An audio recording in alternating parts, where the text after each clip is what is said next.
O Yahweh, open up you my lips, and let my mouth show forth your praise. Kuma, Yahweh, Wayaputsu o Yaveka, Wayanusa misanecha mikaniacha. Kuma, Yahweh, Wayaputsu o Yaveka, Wayanusa misanecha mikaniacha. Arise of you, O Yahweh. Let your enemies be scattered, and let those that hate thee flee from before thee. Let all of Yasharah, Yisrael, who love, worship, and praise Yahweh, give him thanks by saying Hallelujah.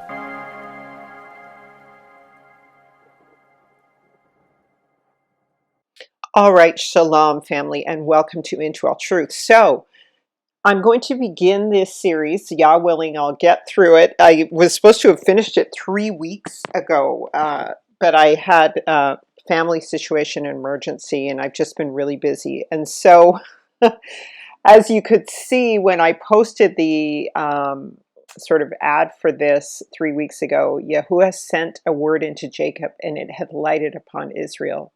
Catch a fire, light to the world, Isaiah 9 and 8. And so the world is on fire right now.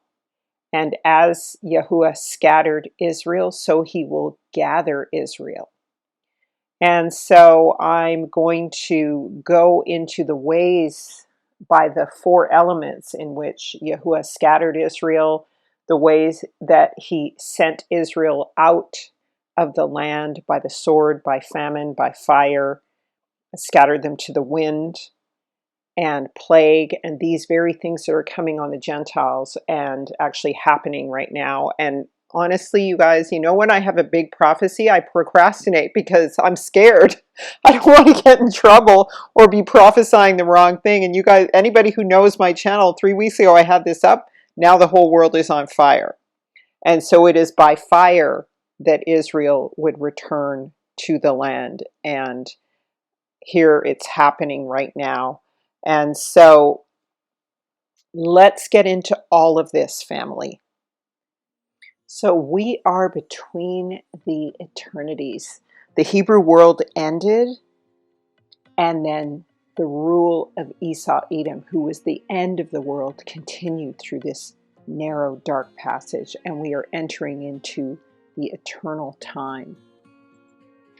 And so when we discuss this time, I'm calling this go out and come in no more, and the blue flame, because the whole world is on fire.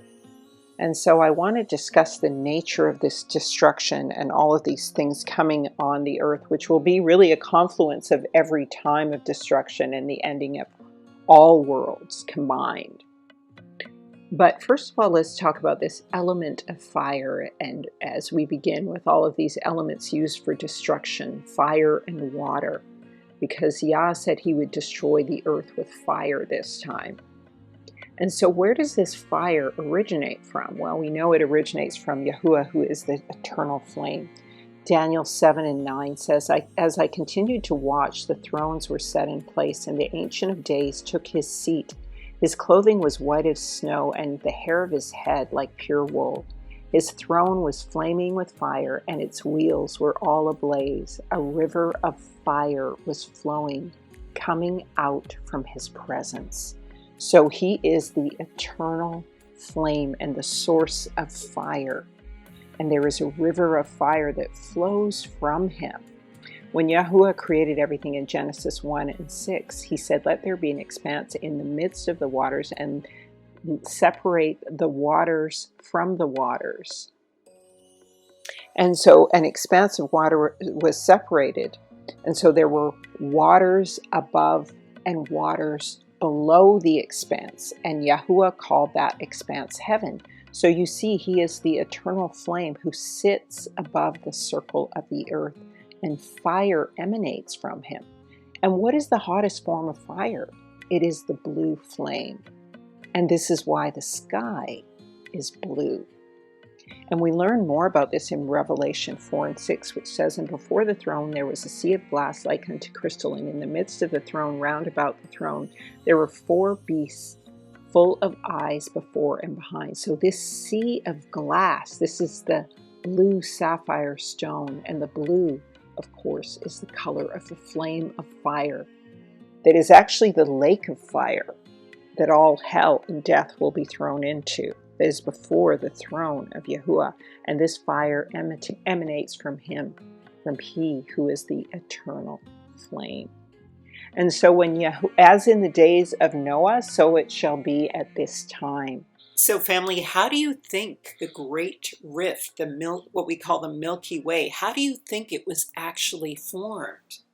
Well, I think I may have an answer for you here. It is Yahuwah who sits above the circle of the earth, and its inhabitants are like grasshoppers, who stretches out the heavens like a curtain and spreads them out like a tent to dwell in. So he sits above the earth, and this sapphire blue sea of glass is also a flame of fire and the lake of fire.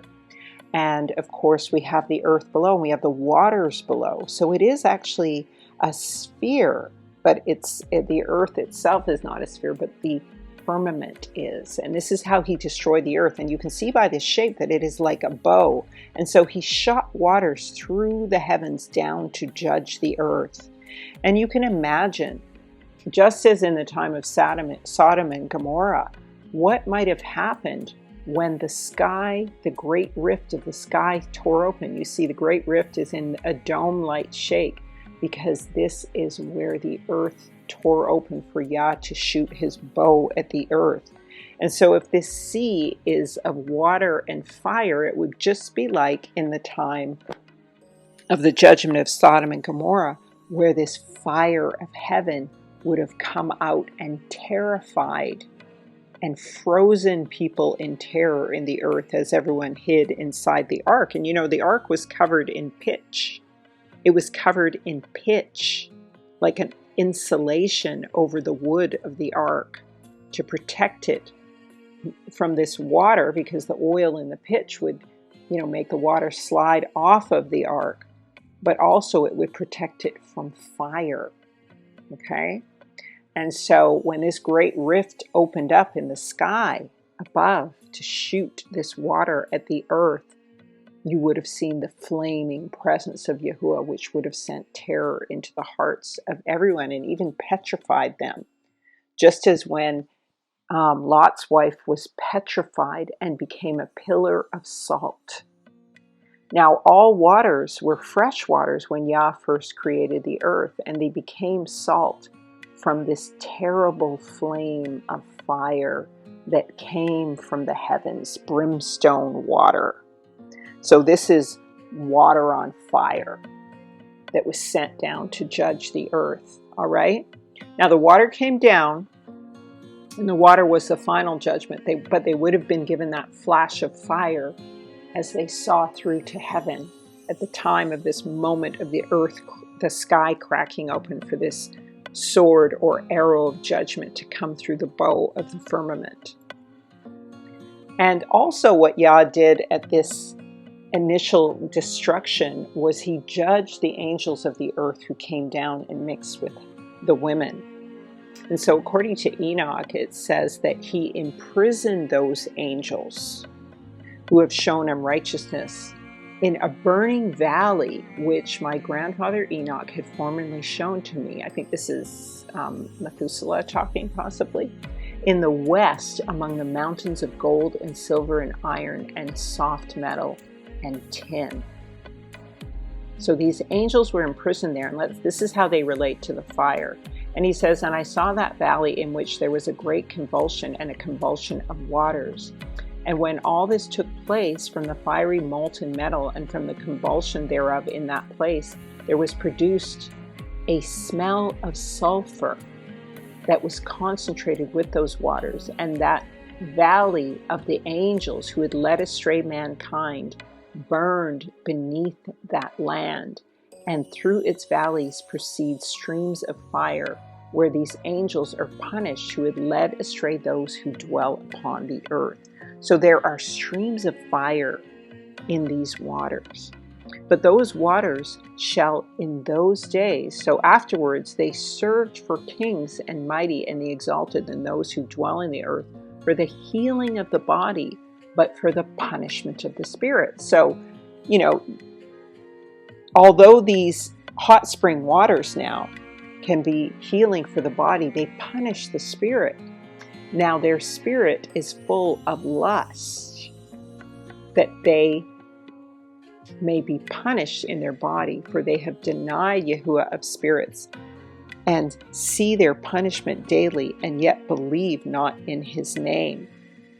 So this is saying that people go into these waters and hot springs for healing, but there is the spirit of the punished angels is in this water, so it punishes the spirit. They have denied Yahuwah of spirits and see their punishment daily, yet believe not in his name. So the wicked men of the earth, you see the mafioso men, as I've said before, and a lot of the Swiss and the Swedish, they go into these waters for the healing of their body.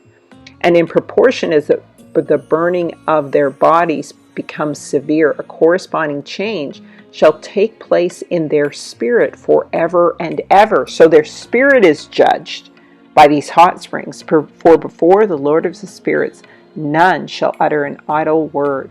For the judgment shall come upon them, because they believe in the lust of their body and deny the spirit of Yahuwah.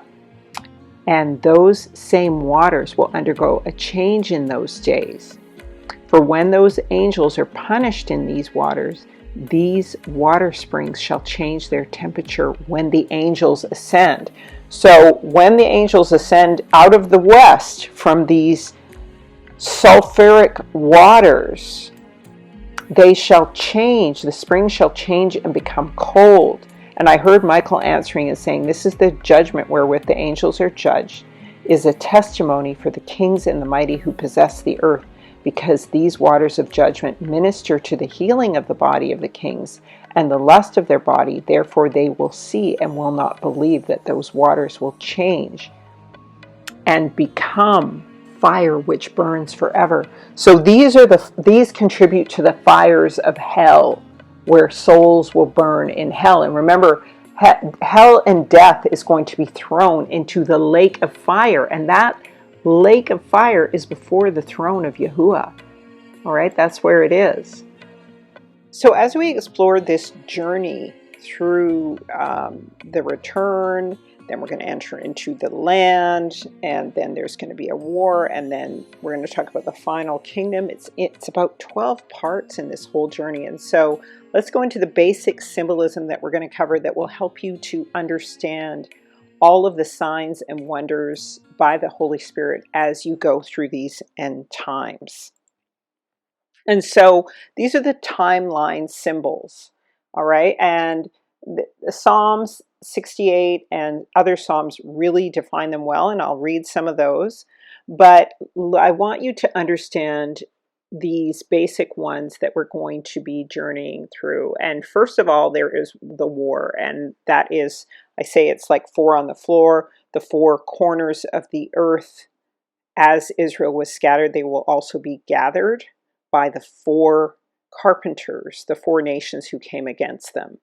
And so the strange work that was done by the Gentiles for the strangers, the Gentiles and the Canaanites and fallen angel seed by Yahuwah, is now going to be done again to Israel. Israel's going to be saved again, but he's going to do a new thing with Israel to create the new world. And so this is the strangers, the strange work of Yahuwah in the past versus the new thing he will do now. So the strangers versus Yasharel now. And of course, we're going to look at the element earth, which is precious silver, gold, and jewels.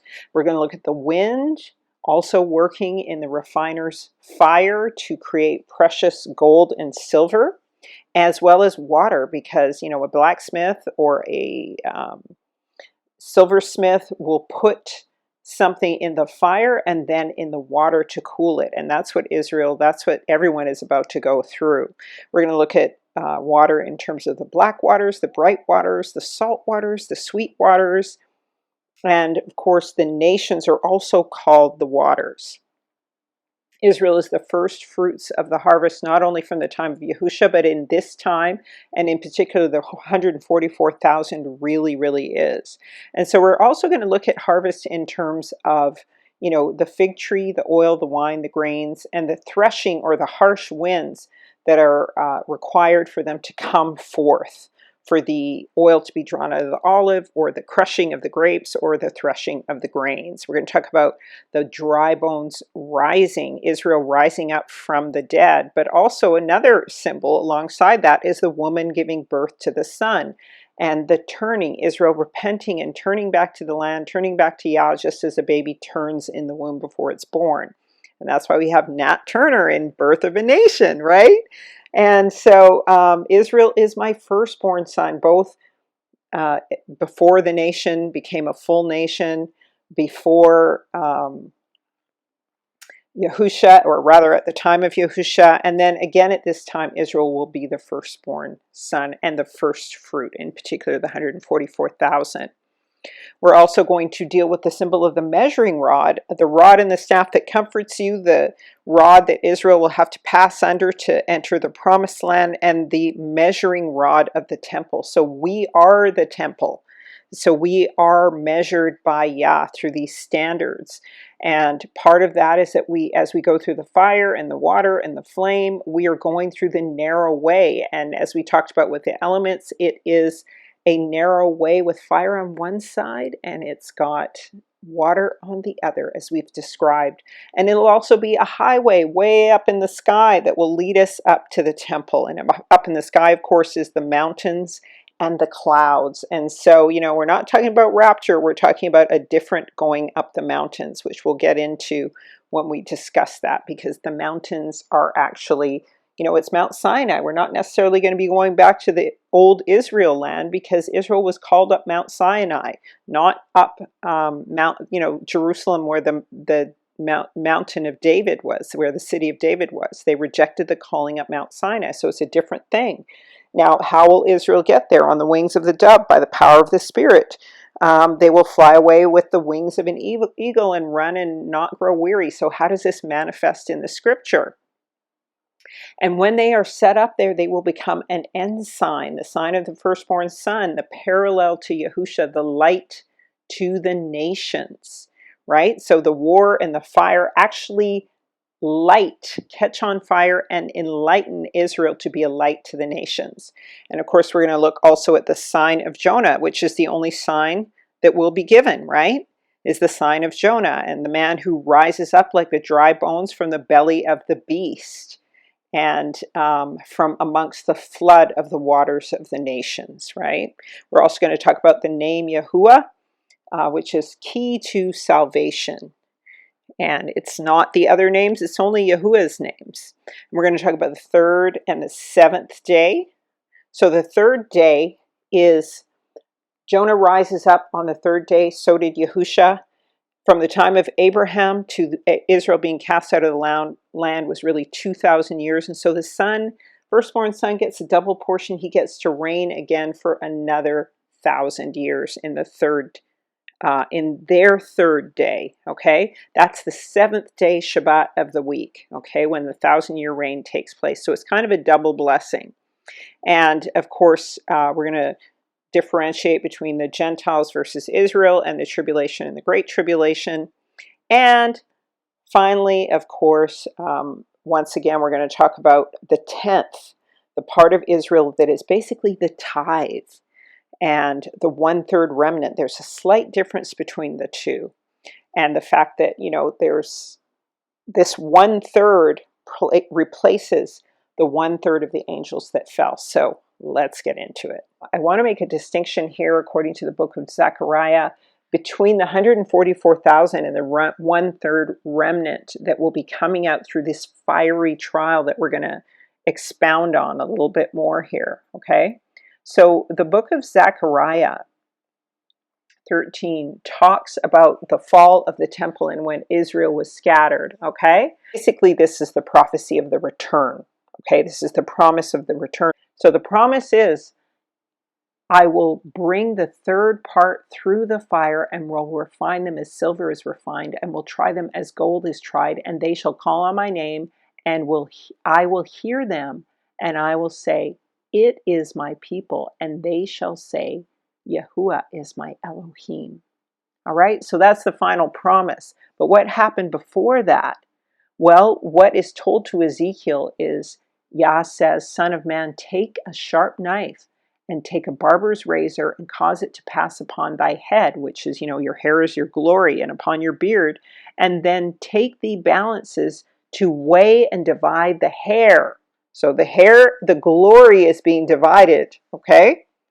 And thou shalt burn with fire a third part in the midst of the city.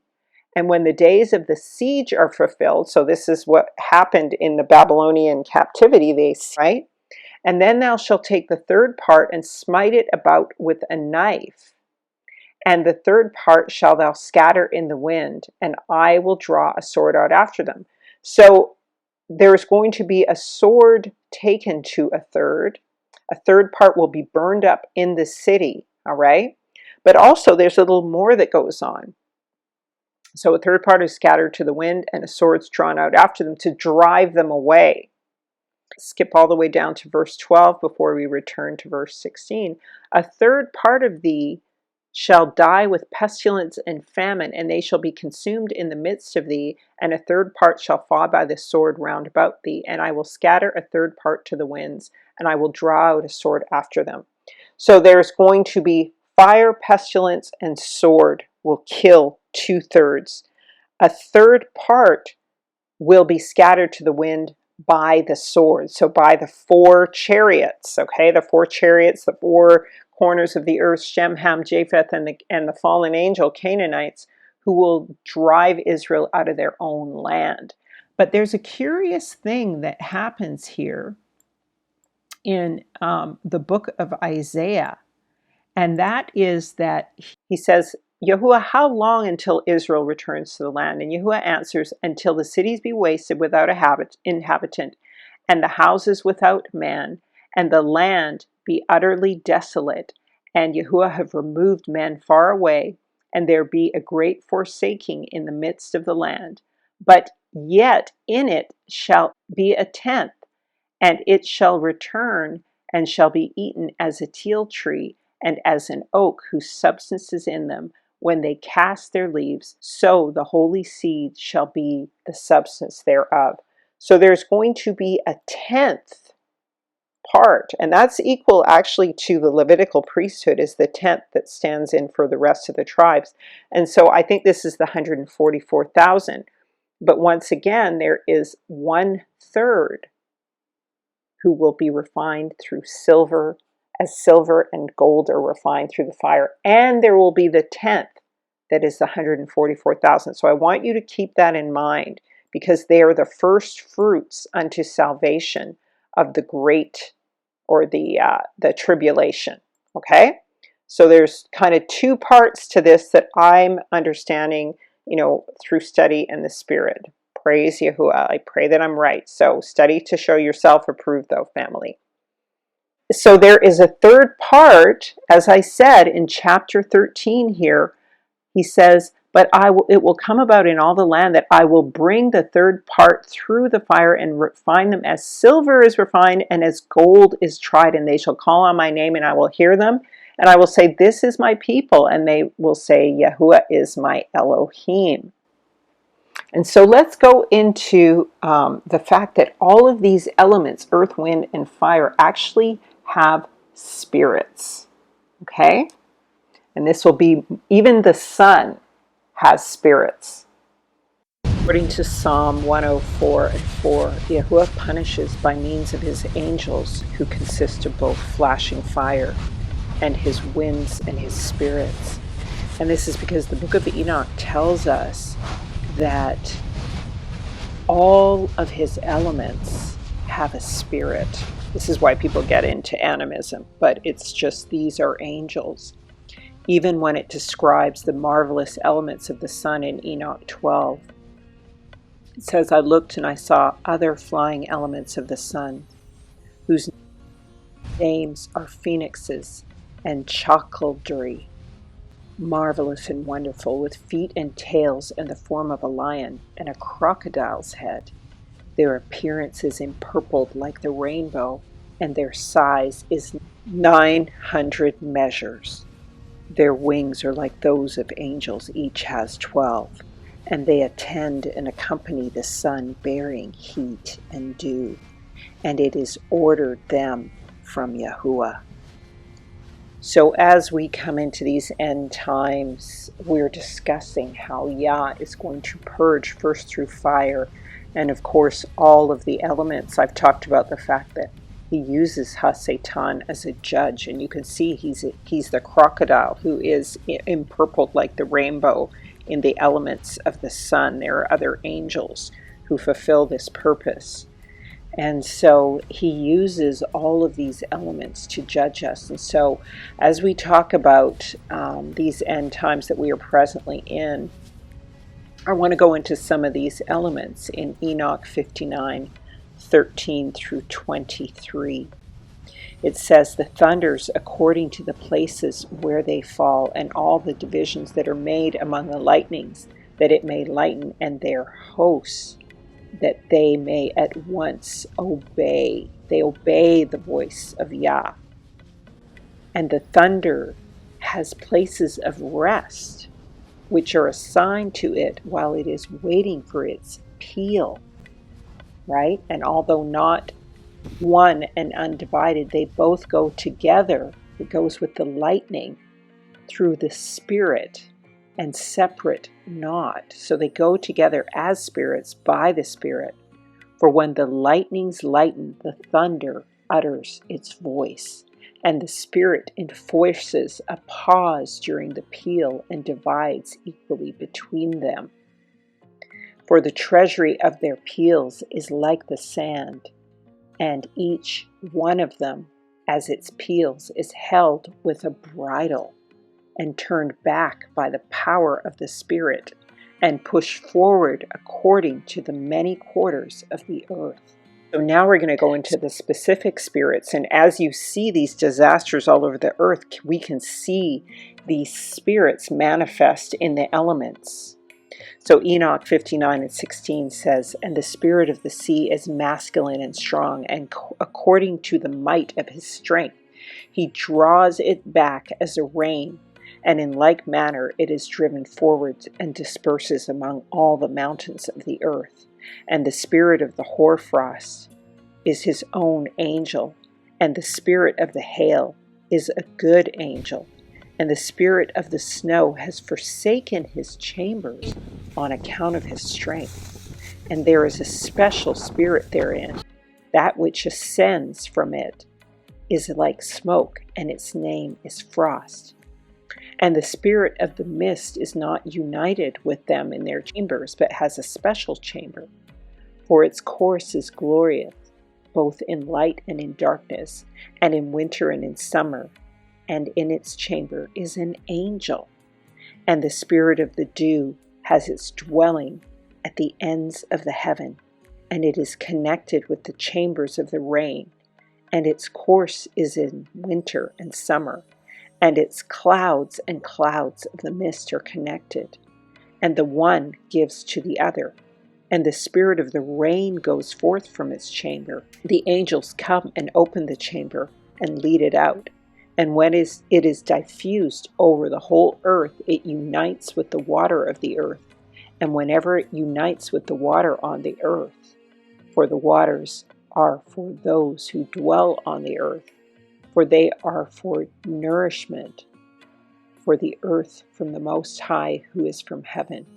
Therefore it is a measure for the rain, and the angels take it in charge. So the angels are in charge of the elements, and they have spirits, and it seems like they change. There's other scriptures that talk about how some angels, there is an angel that can't transform out of fire, so they transform from angels into these elements and have charge over these elements. All right, so we talked about these elements, And I want you to understand how Yahuwah works with the wind, because remember, Yahusha himself rebuked the wind. And so when we're seeing these tornadoes and funnels and everything like that, the scripture also says that in Psalm 91:6, this destruction wasteth at noonday. This is when dirt devils and small funnels seem to happen. Now we hear that Yahusha rebuked the wind. And he said, peace, be still. And remember I said that these are spirits. They're angels who control these. And so he can rebuke an angel, even a fallen angel, who is a destruction that wastes at noonday. All right. And so we know that these north winds blow through two portals. And there's other scriptures. Daniel 7 talks about how there's four winds of heaven that are strove against the sea, and these are the four horns. We're talking about war again. We're talking about war, and we're talking about how the four horns are going to lift up their heads, okay? And they come against Israel. So even nations that come against Israel are coming as a wind. Israel was scattered by these winds and will be gathered by them. And of course, Ha-Satan walks according to the course of this world. He is called the prince of the power of the air that worketh in the children of disobedience. So when these four horns rose up like a wind in a whirlwind and scattered Israel, they were working according to the prince of the power of the air and the spirit of disobedience. And that's even what's happening right now. So I'm going to show you an image in a second of the white horse guy with a bow. And there's three other horses, and they're rising up out of a beast. These four horsemen of today. But I'll show you that when I get to the horsemen. But we are warring against these spiritual energies in high places that do take on the form of these elements. All right. And even Ephesians 6:12 talks about rivers of air. All right. And so these are these air streams, jet streams, even the planes fly in. And so these are the dark, and according to Enoch, these are the hurtful winds on the earth. So these are also what the winds of war, right? The winds of war, okay? And so these are the war forces and the four nations that are coming in the earth, all right? In darkness and unrighteousness, all right? And even Yahuwah is coming.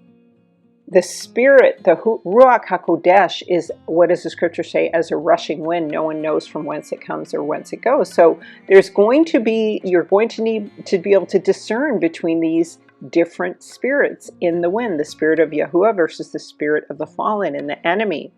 But we know Isaiah 66 says, Yahuwah will come as a fire, his chariots as a storm, to render his vengeance with wrath and his rebuke with a flame. Again, a flame of fire. I'm talking about the flame of fire, all of these elements. For with the fire of Yahuwah all of the earth shall be judged, and all flesh with his sword. Many shall be the slain by Yahuwah. So here's more on the whirlwind, okay? Because we're talking about the scattering, and we're going to talk about the dry bones again, but this is the awakening, the breath of life that comes into Israel. Okay, Isaiah 27 says, Israel was banished by an east wind, but Jacob's iniquity will be atoned for. Zechariah says, come forth, flee out of the north, says Yahuwah, for I've spread you abroad as the four winds of heaven. So even the spirit of Yahuwah has gone in the children of Israel to share the true spirit of Yahuwah as the seed of Israel, right? And so the scripture continues here, deliver thyself, O Zion, that dwellest with the daughter of Babylon. For thus saith Yahuwah's host, after the glory hath he set me unto the nations, which spoiled thee. For he that toucheth you toucheth the apple of my eye. And of course, I've already quoted this many times before, and so I will shake my hand. So this is including as winds of war are fanning the hand upon them, and they shall be a spoil. Israel will spoil as servants of the nations. They will spoil their owners, okay? And ye shall know that I am Yahuwah of hosts. Deliver thyself, for he has sent me against nations which plunder So he will make haste for my deliverance as a stormy wind and tempest. Destroy, O Yahuwah, and divide their tongues, for I have seen cruelty and strife in the city day and night. They go about it upon the walls thereof, both iniquity and mischief in the midst of it, wickedness in the middle thereof, deceit and guile depart not from their streets. Surely my enemy did not defame me, for I have borne it, neither did my adversary exalt himself against me, for I would have hid me from him. But it was thou, O man, even my companion. And so this is the person he called a brother. So this is not just Israel. This is like Edom, and this is the Gentiles who they called their brother. Okay? But it was thou, O man, even my companion, my guide, and my familiar, which delighted in consulting together and went into the house of Yahuwah as companions. This is Edom and Japheth. Let death sense upon them. Let them go down quick into the grave, for wickedness is their dwelling, even in the midst of them. But I will call unto you, Yahuwah, and Yahuwah will save me. All right? Interesting, huh? But there we have again the stormy wind and the tempest, and this is the east wind. Prophecy of the dry bones. Is there any kind of tie-in to the winds? The four winds? Absolutely. And that's how we can connect Israel to the dry bones. Because as they were scattered, Israel will be gathered. And so Ezekiel 37 says, again, he said unto me, prophesy unto these dry bones, and say unto them, ye dry bones, hear the word of Yahuwah. Thus saith Yahuwah Elohim unto these bones, behold, I will cause breath to enter into you, and you shall live. And I will lay sinews upon you, and I will bring up flesh upon you, and cover you with skin. And I put breath in you, and you shall live, and ye shall know that I am Yahuwah. So I prophesied as I was commanded, and as I prophesied, there was a noise, and behold, a shaking. And the bones came together, bone to his bone. And when I beheld, lo, the sinews and flesh came upon them, and the skin covered them above, but there was no breath in them. So he prophesies once, right? Happens twice. So then he said unto me, prophesy unto the wind. Prophesy, son of man, and say to the wind, thus saith Yahuwah Elohim, come from the four winds, O breath, and breathe upon these slain, that they may live. All right, and so what does 2nd Esdras say? I will raise up the dead from their places and bring them out from their tombs, because I recognize my name in them. And so this is the four winds of heaven, the four spirits over the earth, and it's even the winds of war that are breathing courage into Israel. And it's no mistake that we had the crazy boat incident that was happening simultaneously with the wars going on with ECOWAS in West Africa, and the Congo kicking out the UN, and all of these people kicking out the UN. Even now, Gabon has kicked out the UN. Africa is taking its land back. Even Haiti was taking their land back, and Jamaica has spoken up to say, we'll send soldiers to Africa if, the compromising Edomites continue to cooperate with the Europeans. And so this is breathing breath and life into Israel, scattered to the four corners of the earth. And so now this is going all the way to Revelation, and this is the spirit of life that comes from Yahuwah and enters into the bodies of the people of Israel. And this is actually referring to the 144,000, I believe. So after 3.5 days, the spirit of life coming from Yahuwah shall enter into the two witnesses, and they shall stand upon their feet, and a great fear shall come upon them which saw them. And they shall hear a great voice from heaven saying unto them, come up hither. And they shall ascend up to heaven in a cloud. So now we have this cloud. You have to remember, this cloud is going to be recurring. And their enemies shall see them. And the same hour shall there be a great earthquake, and the 10th part of the city shall fall, and the earthquake shall be slain in number 7,000. All right, it's interesting. It's the 10th part that falls when these rise up. And remember, I mentioned Isaiah in the 10th part, okay? I will mention that, and I think I mentioned it in my notes.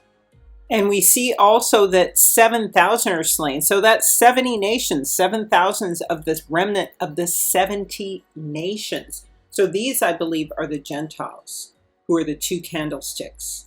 Now they are in Jerusalem. So that's the old Jerusalem where Yahusha was slain, or, you know, the fake one, where everyone is regathered, where this testimony is going on.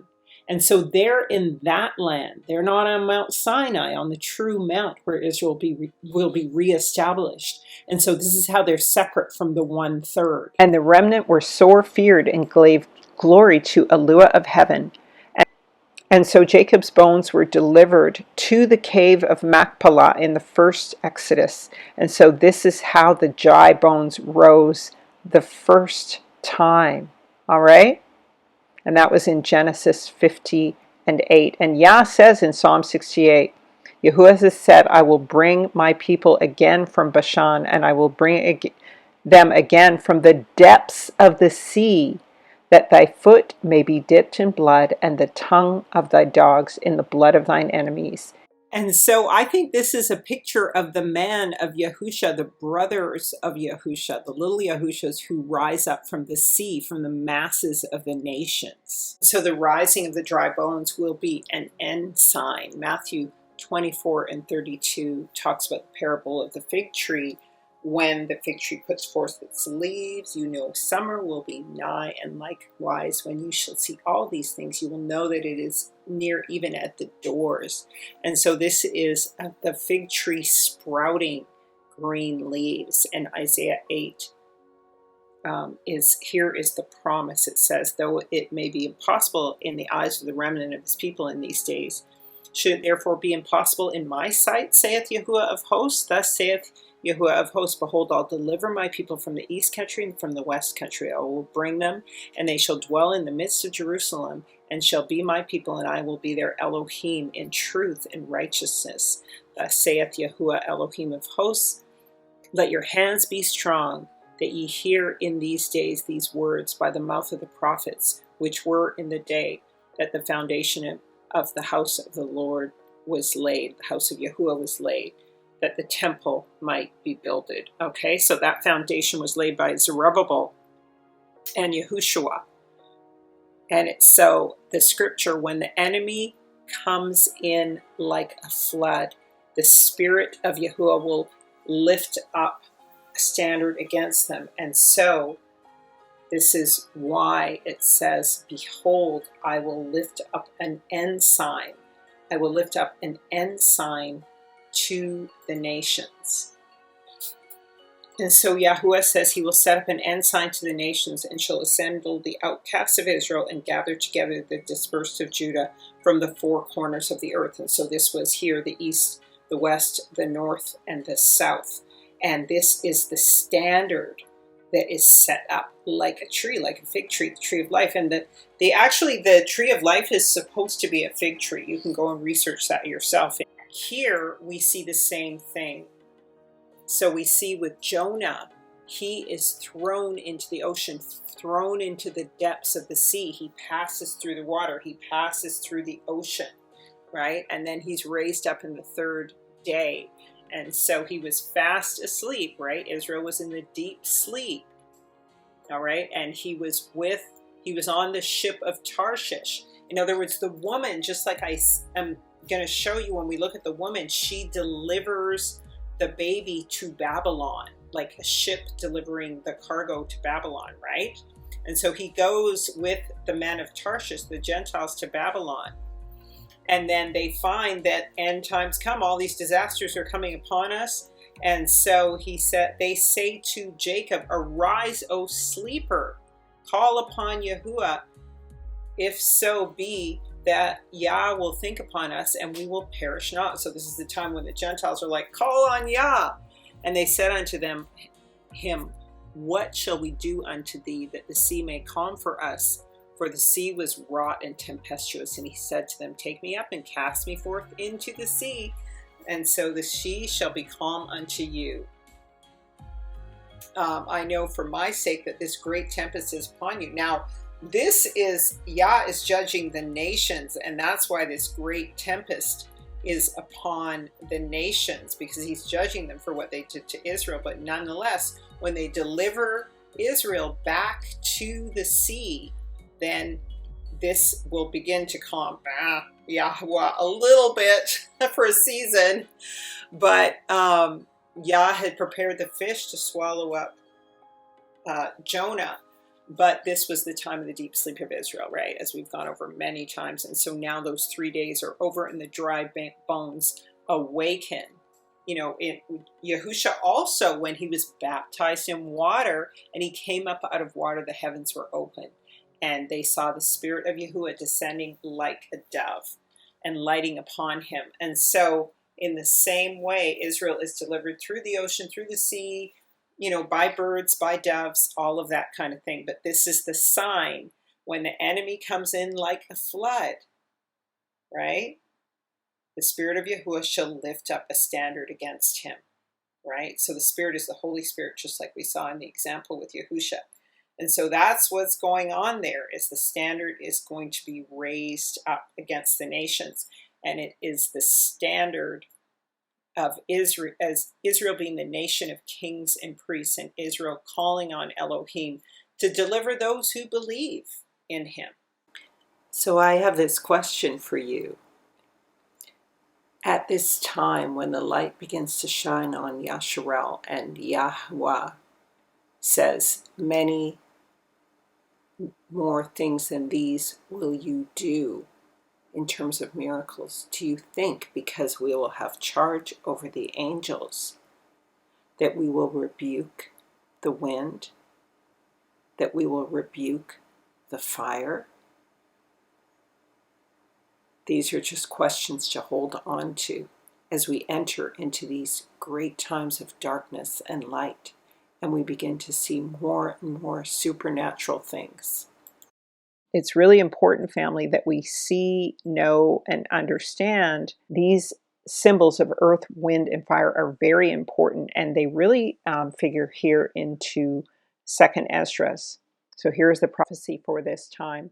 "Then shalt thou understand that it is the very same time wherein the Highest will begin to visit the world which he made.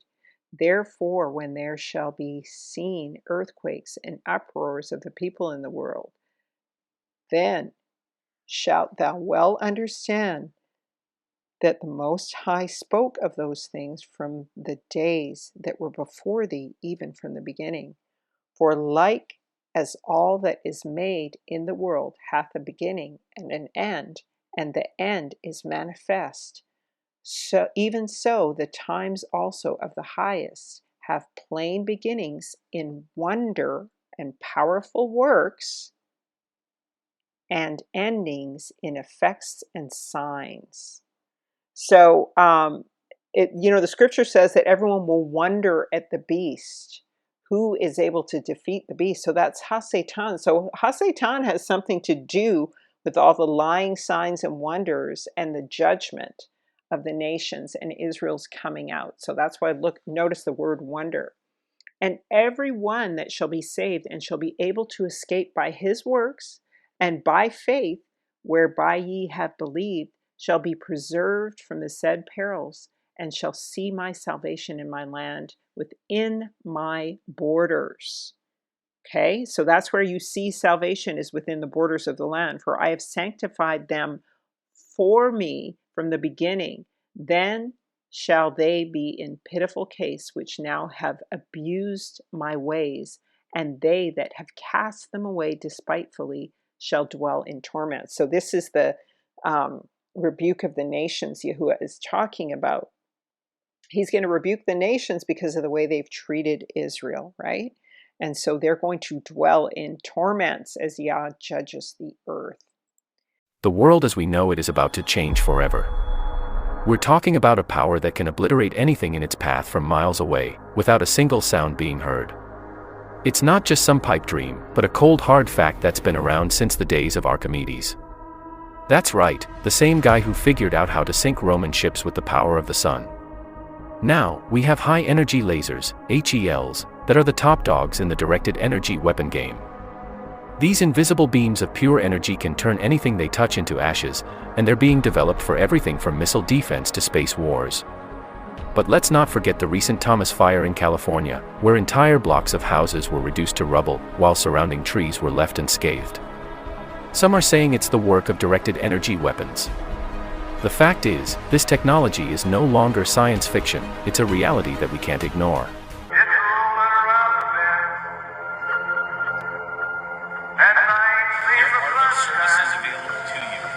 There are no services available to you. But we're trying to save what we're trying to save. So you're gonna kill us all just sitting here in our homes right now. Man, if I don't do something, if I don't try to do something and my house burns down, then what do I do? Water was cut off. Services are cut off. The officer said, you have no services. We have no services to offer you. Pretty clear now that we are seeing fires all over the world, particularly in the West, starting with Hawaii. They're in Oregon, they're in California, they're in Washington, they're in British Columbia, all the way up to the Yukon territories. It is said that the attack against Babylon would first begin in the West, and so it's all along the West. It's also in Turkey and Greece. And so it's in Europe. This is the prophecy of the 10 kings hate the whore and will burn her with fire. And so I'm not going to get into who the 10 kings are at this particular point in time. But we do know that the 1% have these kinds of directed energy weapons. And this is a question that's being raised about how these fires are being treated and how they manifest themselves. But we also know that the enemies of Babylon also have similar weaponry, a lot of lasers and stuff. But regardless of what is going on, Yahuwah is allowing the enemy to do many signs and wonders. The one beast that everyone wonders at, to do many signs and wonders, and to defeat Babylon and burn her with fire. So what does Yahuwah say again? Yahuwah sent a word into Jacob and it lighted upon Israel. So this is how Israel becomes the light to the world, according to Isaiah. And Esdras says, he that lighted has taken from the light, and there are but few that have imitated him. But those many whom he has lighted have taken from the darkest of Adam and have not rejoiced in the light of the Lamb. So that is the world, and now Yahuwah is about to use Yasharel as the light of the world and to light them up as an ensign. According to Isaiah 4, when Yahuwah shall have washed away the filth of the daughters of Zion and shall have purged the blood of Jerusalem from the midst thereof by the spirit of judgment and by the spirit of burning. Okay, and why does it talk about the daughters of Zion? Because Israel is a woman, and this is the woman with the issue of blood, and this is her filth, okay? So one of the prophets, I think it's Jeremiah, actually takes this belt and buries it under a rock, and that's why, and it's supposed to represent the belt of truth, the breastplate of righteousness of Israel, and it's all molded and rotted under a rock in a stream. And so that is the filthy rags, the filthy issue of blood in Israel. And so what does he use to cleanse it? It's a spirit of judgment and a spirit of burning. And so he has kept this promise to Israel at this time. I've chosen you from among all the families of the earth. And this is the seed of Israel. This is the seed of the spirit, but also the seed of the flesh and spirit promise, first and foremost, actually. And so the morning come, according to the watchman, I'm a watchman, the morning come and also the night, if you will inquire ye, turn, come. In other words, now, says the watchman, is the time to repent. Now is the time to turn. Just like a baby turns in the belly of a mother when it's ready to be delivered, Israel must now turn to righteousness and confess their sins and the sins of their father. And we see this fire over and over again. We see it on Mount Sinai. with Moses. We see it with Abraham and the lamp of Yahusha in the midst of the burning, the pieces of the animals laid out for the covenant. We see it in the furnace of the Shadrach, Meshach, and Abednego in the book of Daniel, where Yahusha is there, okay? And this furnace of affliction will cause Israel to come forth as pure gold. And war is part of this fire of purging and regathering, all right? And it's a way to purge the nation in the wilderness. This is where Yahuwah is going to purge the nation in the wilderness, and as well before they come into the land. He will not allow anyone to enter into the land who is in unrighteousness and breaking Torah. And so, according to Isaiah 11:11, we've got 4 ones here. Yahuwah will gather his people a second time. And so, according to 2 Esdras 7:7, there will be a path where there is fire on one side and water on the other, and it will be a narrow way.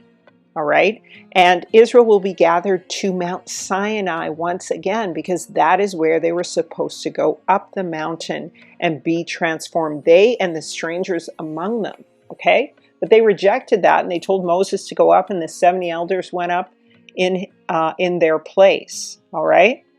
And so Jerusalem is going to be near to Edom, near to Mount Sinai. It will not be in the old Jerusalem, because it's going to be Mount Sinai where they were supposed to come up. This is the time of the big come up. And so Israel will be purged in the wilderness by fire through the war. And what does Yah say? I will send unto Babylon fanners that shall fan her, and they shall empty her land. For in the day of trouble they shall be against Babylon round about. Zechariah 2:6. Flee, deliver thyself. He has sent me against the nations which plunder you. I will fan my hand over them, and their servants will plunder them by my hand. Okay? And we're going to see the 4 horsemen, the 4 plagues, the 4 corners of the earth, the 4 winds, the 4 carpenters coming to create this whirlwind from the 4 corners of the earth. That's the only way you can create a whirlwind, is with these the 4 winds of heaven, and that's how he will fan the flame. And so, as I scattered you, also I will gather you. So in the same way Israel was cast out with war, and as I said, by the sword, by plague, by famine, by fire, right? So they will be delivered. And so Yahuwah says, when they're actually in the land the first time, and they're scattered, as he scattered, he will gather. He said to them in the past, Son of man, thus saith Yahuwah unto the land of Israel, the end is come upon the 4 corners of the land. Now it's come on the 4 corners of the earth.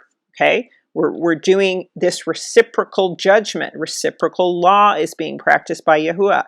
They have blown the trumpet even to make ready, but none goeth to the battle, for my wrath is upon the multitude thereof.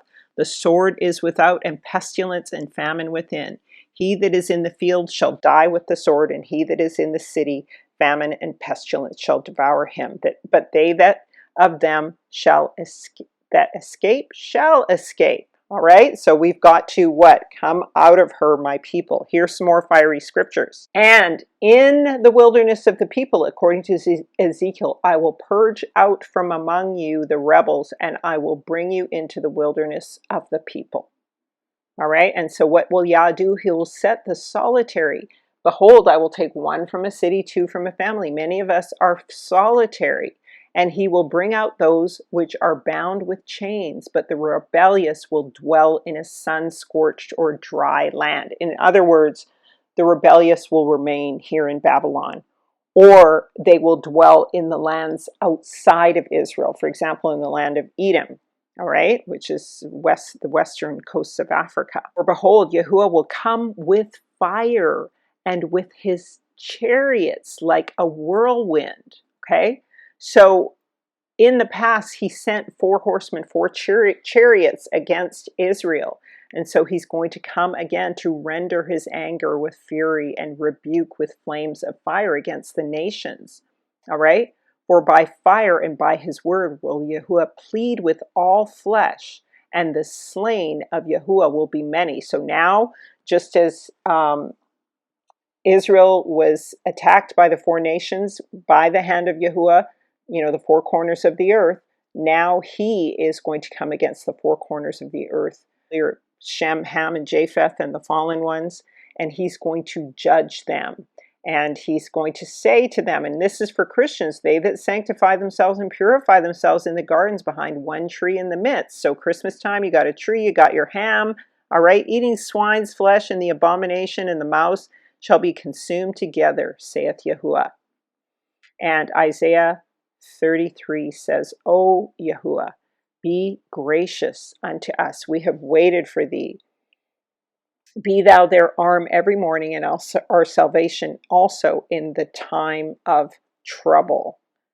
All right? So be our salvation in the time of trouble. Now I will arise, saith Yahuwah. Now I will be exalted. Now I will lift myself up. Okay? Ye shall conceive chaff, ye shall bring forth stubble, your breath as fire shall devour you. And the people shall be as the burnings of lime, as thorns cut up, shall they be burned in the fire.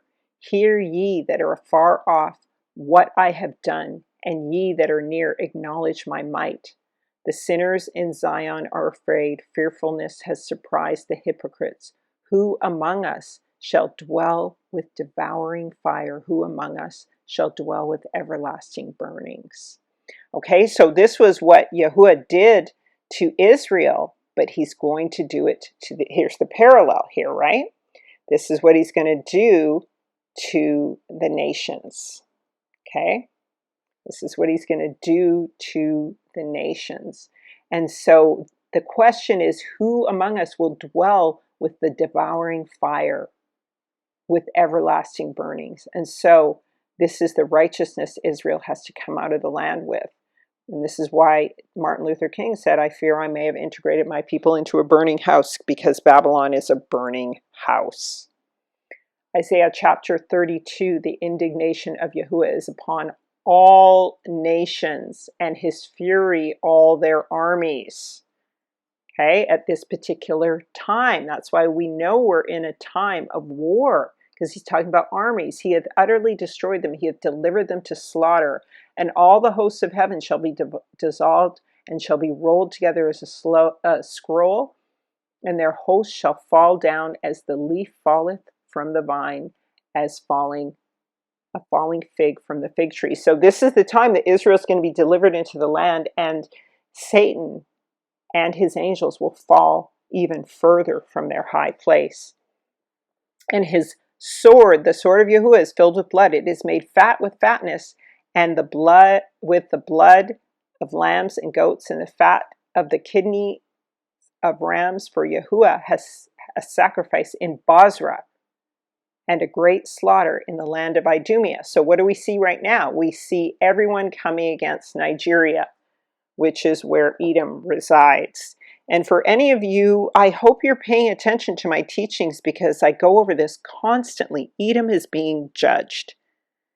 Okay, Edom is being judged. And, this is not Christianity anymore. That's Satanism, where there's no judgment or no measuring line. Okay? All the unicorns shall come down with them, and the bullocks and the bulls and their lands shall be soaked with blood, and their dust made fat with fatness. So this is, remember I've shown you many times, the rhino is Edom. Okay? For it is the day of Yahuwah's vengeance and the year of recompense for the controversy of Zion. All right? So this was the controversy, Zion's judgment. Okay? And now he is recompensing. And the streams thereof shall be turned into pitch, and the dust thereof into brimstone, and the land thereof shall become burning pitch. It shall not be quenched day or night. The smoke thereof shall go up forever, from generation to generation. All right? So even this is Bozrah, the land of Idumea, okay, the land of Edom. So that's where the French are still contending for Nigeria and Gabon and everything. there will be some kind of a recompense there, and smoke will go up. But the cormorant and the bittern shall possess it, and the owl and the raven shall dwell in it, and he shall stretch out upon it the line of confusion and the stones of emptiness. Sacrifice and great slaughter in the land of Idumea. So you've got to understand the meaning of the judgment and why it happens. It's necessary. It's righteousness.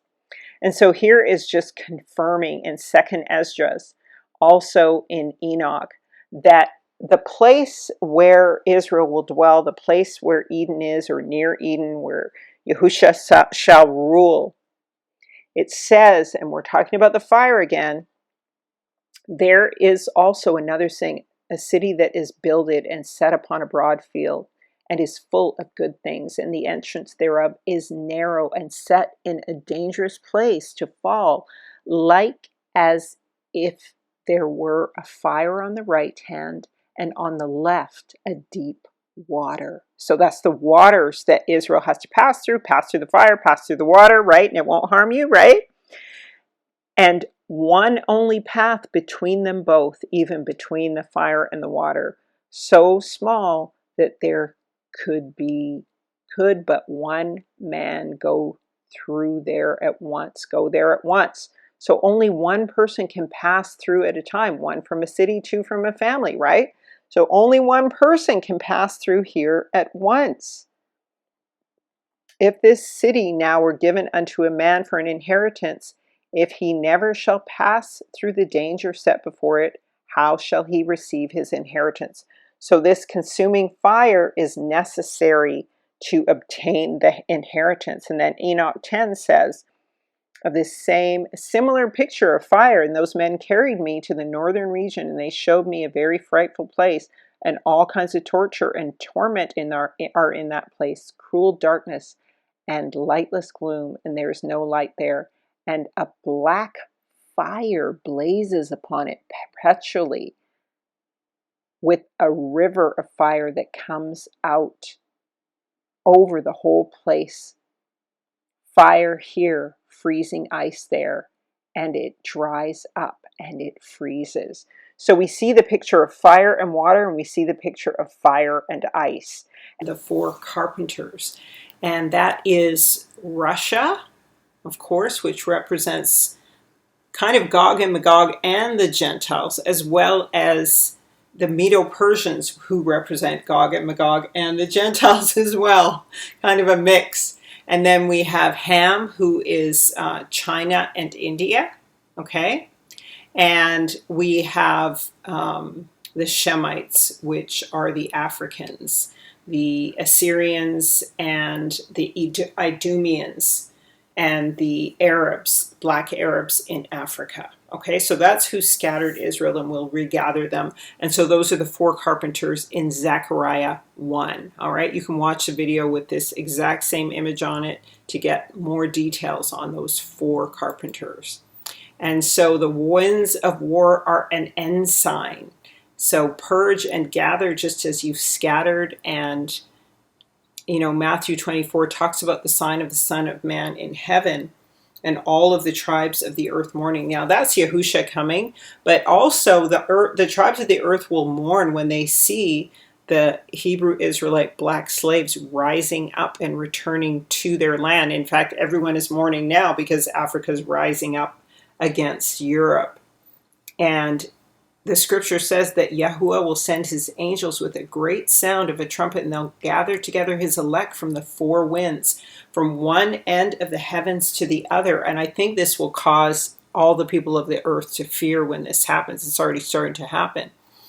And then when these things come to pass, look up, for your redemption draweth nigh. So, poor captive daughter of Zion, you were sold for nothing, and without money you will be redeemed. So by the blood of Yahusha and by the hand of Yahuwah. And so again, there's these four winds at the four corners of the earth that withhold their wind as the 144,000 are sealed. Septuagint Psalm 90 and 13 says, my soul has made the Most High thy refuge. No evil shall come upon thee. and no scourge draw nigh to thy dwelling. For he shall give his angels charge concerning thee, and to keep thee in all thy ways, and they shall bear thee up on their hands, lest at any time thou dash thy foot against a stone. And so this relates to the wind that represents the Ruach HaKodesh, and the angels and the winds having charge over you and bearing you up. All right? And so as we possibly may have influence over these angels, they have charge over things like the winds. Right? And Ezekiel 7 says that we'll escape like doves.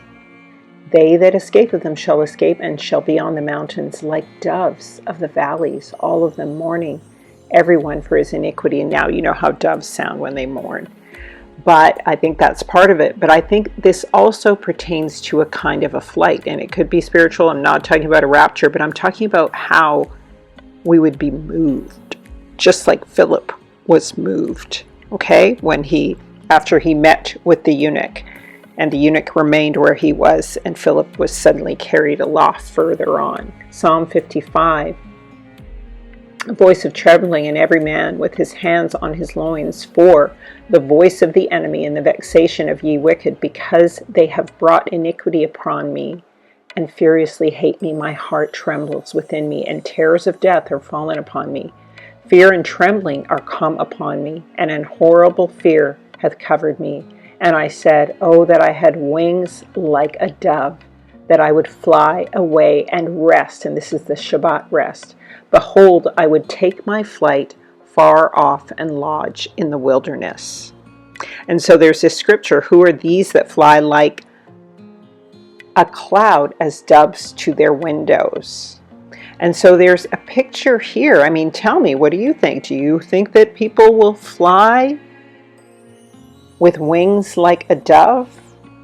Won't you have charge perhaps over the angels and the elements? It might be possible, family. Let me know what you think. But also here we have a picture of the nations serving Israel and possessing them in the land of Yahuwah. These who fly as doves to their windows, right? And so I don't think the captivity of the Gentiles is going to be slavery. I think it's servanthood. And so the nations that see the rise of Israel, right, the return of the sun from the west back to the east, will understand that Israel is ruling again and will gladly serve Israel. Some, like the Europeans, because they have no choice, but others like, Russia and Tarshish, because they're faithful to Yah and have decided to serve him. Okay? Because there will be Gentiles clearly amongst Israel. And then, of course, one of my favorite scriptures here in Isaiah that says that, but they that wait upon Yahuwah shall renew their strength and shall mount up with wings as eagles.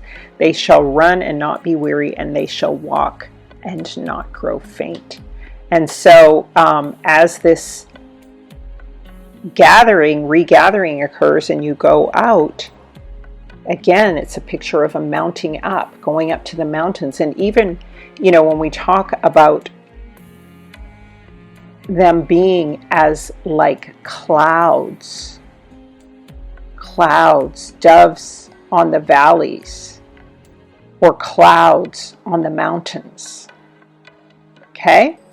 So there's definitely a sense of going up.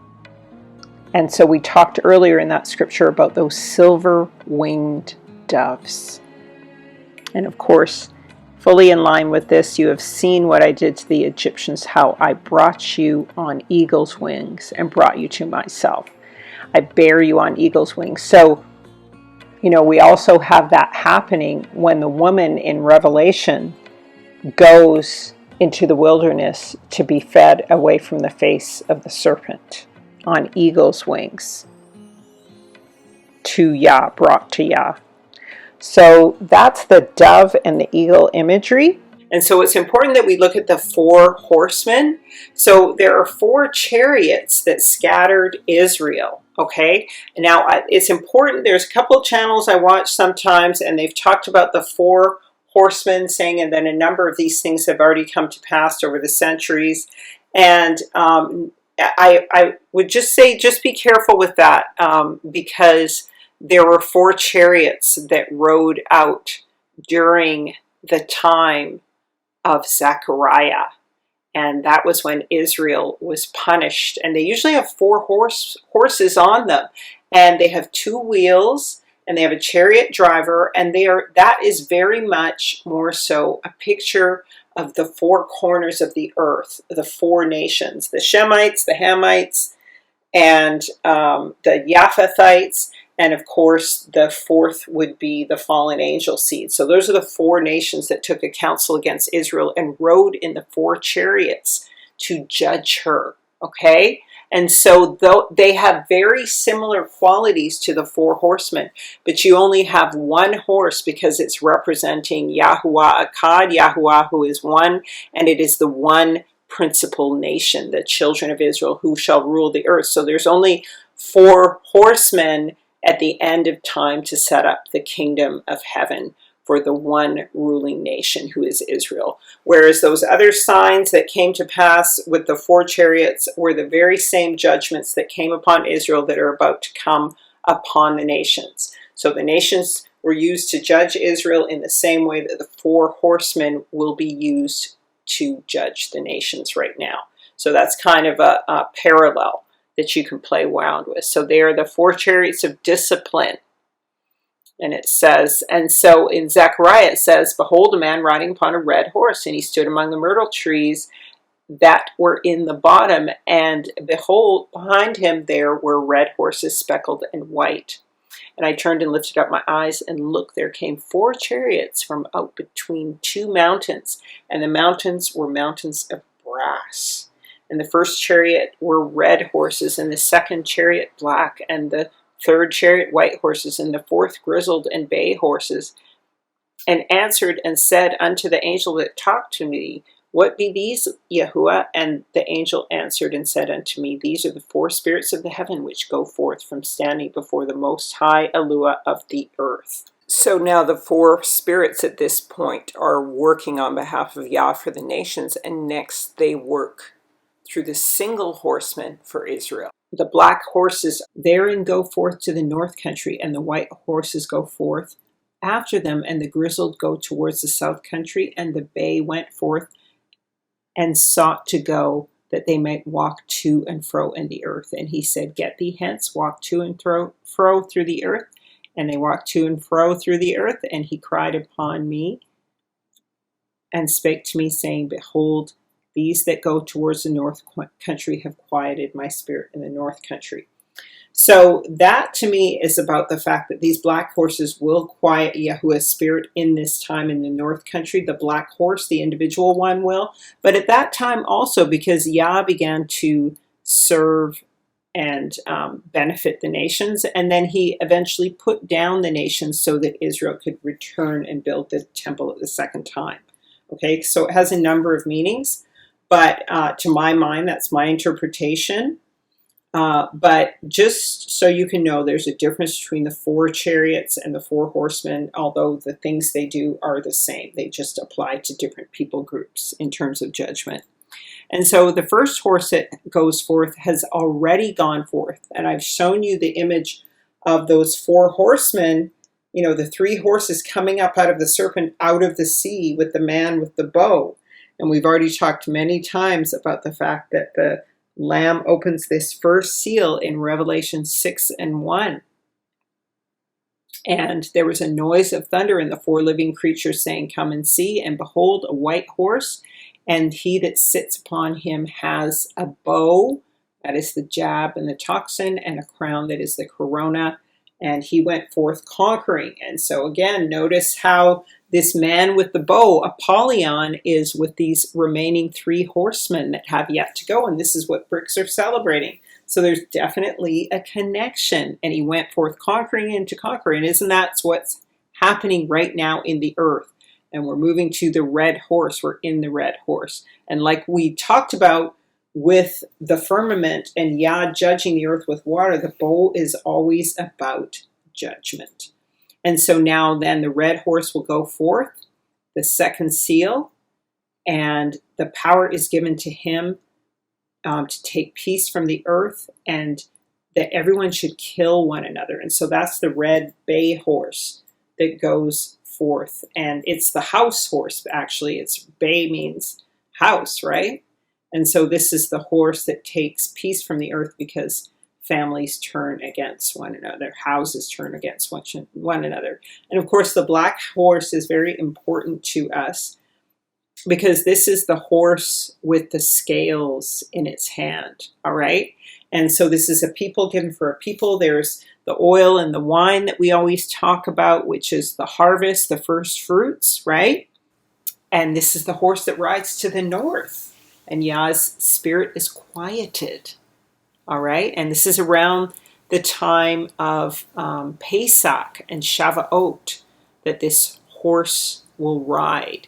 So this is the time of the first fruits. And so that's why you have the oil, you have the wine, and the tied to the first fruits is the barley and the wheat. Okay, so let's just read through it. He opened the third seal, and I heard the beast say, "Come and see, and behold, a black horse, and he that sat on him had a pair of balances in his hand. And I heard the voice in the midst of the four beasts say, a measure of wheat for a penny, and a measure of barley for a penny, and see thou hurt not the oil and the wine." So the barley is from Pesach, and the wheat is first fruits of Shavuot, Pentecost. And remember that when we talk about Ezekiel, he measures that hair. He measures the hair that he shaves off his head and face, and he weighs it in scales. Okay? So Israel is scattered that way, and 1/3 is scattered by the sword, and 1/10 is in the four corners of the earth as well. And so this is also a picture of that here, okay? And as well, this is during the Feast of Weeks. Obviously, we went over Shavuot and that have the barley and the wheat. And in Jeremiah, there's discussion of two witnesses whom he weighs out silver in the balances. So here's another picture of balances. And he takes the book of possession and seals within the book to the law and the custom with the book that was open. And he gives the book of possession to Baruch and the son of Neriah, a son of Mashiach, in the sight of Hanamal, mine uncle, and in the presence of the witnesses, right? Two witnesses, right? Written in the book of possession before all the Yehudi who sat in the court of the prison. So in other words, what's happening here is that Jeremiah is paying for a lot of land that he's going to return to. And he weighs the silver, the value in the balance. And so this is talking about a shekel. They're weighing out silver, right? A measure of barley for silver and a measure of wheat for silver. And so this is what the land was paid for with, and there are two witnesses. And in Hosea, it talks about, therefore will I return and take away my corn in the time thereof, and my wine in the season thereof, and I will recover my wool and flax given to cover her nakedness. So this is also a prophecy of the oil and the wine, okay? And the corn is really the grain that Yahuwah is going to recover, including the wool of the lamb, the covering of the lamb, all right? So that he can cover the nakedness of Israel. And of course, Job says, let me be weighed in an even balance that Yahuwah may know my integrity.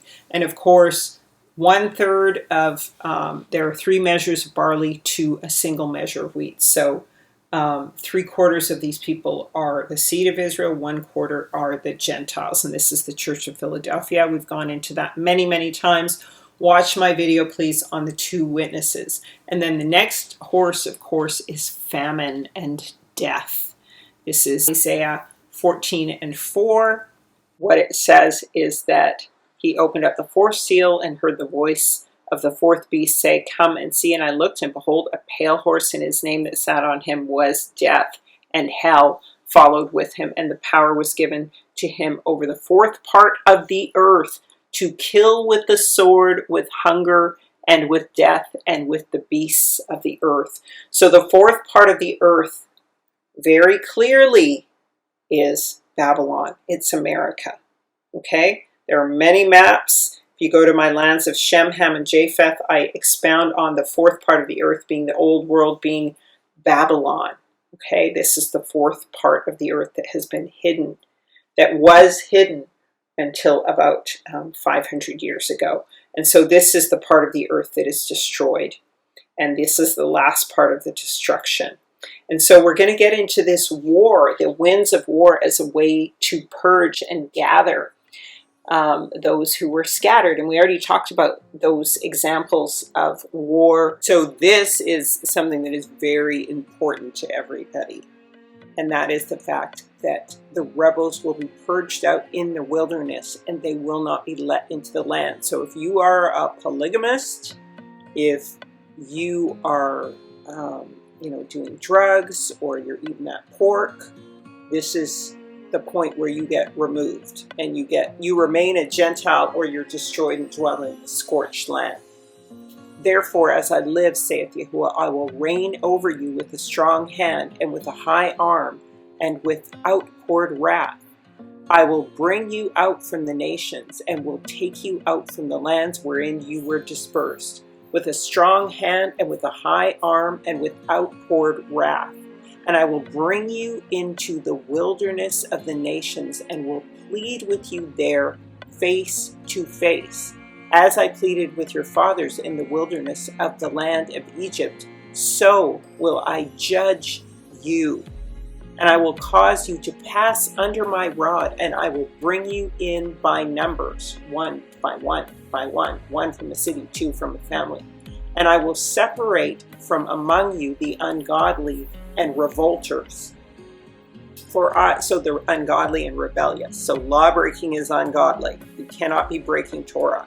For I will lead them forth out of their place of sojourning, and they shall not enter into the land of Israel, and you shall know that I am Yahuwah, even Yahuwah. And as to you, O house of Israel, saith Yahuwah, even Yahuwah, put away each one of his evil practices, and thereafter, if you hearken to me, then ye shall no more profane my holy name by your gifts and by devices. For upon my holy mountain, on the high mountain, saith Yahuwah, even Yahuwah, there shall all the house of Israel serve me forever. And there will I accept you, and there will I have respect for your first fruits, and the first fruits of your offerings in all your holy things. So this is where the rebels are purged out. Fire, and here's just a few more, specifically relating to the sword, And, I think I've mentioned the scriptures already that go over how Israel was scattered when Ezekiel had to, measure out the hair and put some in the fire. Some would go to the plague, as we just mentioned with the last one, right? Some would be burned with fire. Some would be scattered to the wind, etc. So we're still playing on those themes again here. And so the sword is part of it. And so Jeremiah 19 says, the destroyers are come upon all the high places in the wilderness. For the sword of Yahuwah shall devour from one end of the land even to the other end. And no flesh shall have any peace. And they have sown wheat and reaped thorns. They were sick and had no profit. They were ashamed of your fruits, because the fierce wrath of Yahuwah, saith Yahuwah, against all mine evil neighbors that touch the inheritance which I have caused my people to Israel to inherit. Behold, I will pluck them out of their land, pluck out the house of Judah from among them, and after that I have plucked them out, I will return and have compassion on them. So this is how Israel was plucked out of their land. Okay, and so this is what he does it just systematically. He does whatever he did to Israel, he does to the Gentiles. And in fact, it's a double judgment when he's judging, right? And I will return and have compassion on them, and I will bring again every man to his heritage, every man to his land. And if they will learn the ways of my people to swear by my name, then shall they be built in the middle of my people. But if they will not obey, then will I utterly pluck them up and destroy the nation, saith Yahuwah. Looks like these are the grafted in. These are the grafted in coming in with Israel and having to learn the ways of Yahuwah in this time. And this is also the Gentiles return to their own land, because Yah does say, I will bring each man to his own land, and they will have to learn to follow my ways. And Jeremiah 51 says, then the heaven and the earth and all that is therein shall sing for Babylon, for spoilers shall come unto her from the north, saith Yahuwah. Babylon has caused the slain of Israel to fall. At Babylon shall fall the slain of all the earth. Ye that have escaped the sword, go away and stand not still. Remember Yahuwah afar off, and let Jerusalem come into your mind. So here's the call to come out of Babylon. We are confounded because we have heard reproach. Shame hath covered our faces, for strangers are come into the sanctuary of Yahuwah's house. So that was what had happened to them. And I will punish Bel in Babylon, bring forth out of his mouth that which he had swallowed up, and the nation shall not flow together any more to him. Yea, the wall of Babylon shall fall. My people, go ye out of the midst of her, and deliver every man his soul from the fierce anger of Yahuwah. And lest your heart fail, and you fear for the rumor that shall be heard in the land. A rumor shall both come 1 year, and after that another year come a rumor and violence in the land, ruler against ruler. So isn't that what happened? Remember, there was all those planes flying over Russia, and American planes going in there and getting shot down, and balloons and all that, and then the Ukrainians got involved in the war, and now finally Africa is involved, and here we are, we're in the war.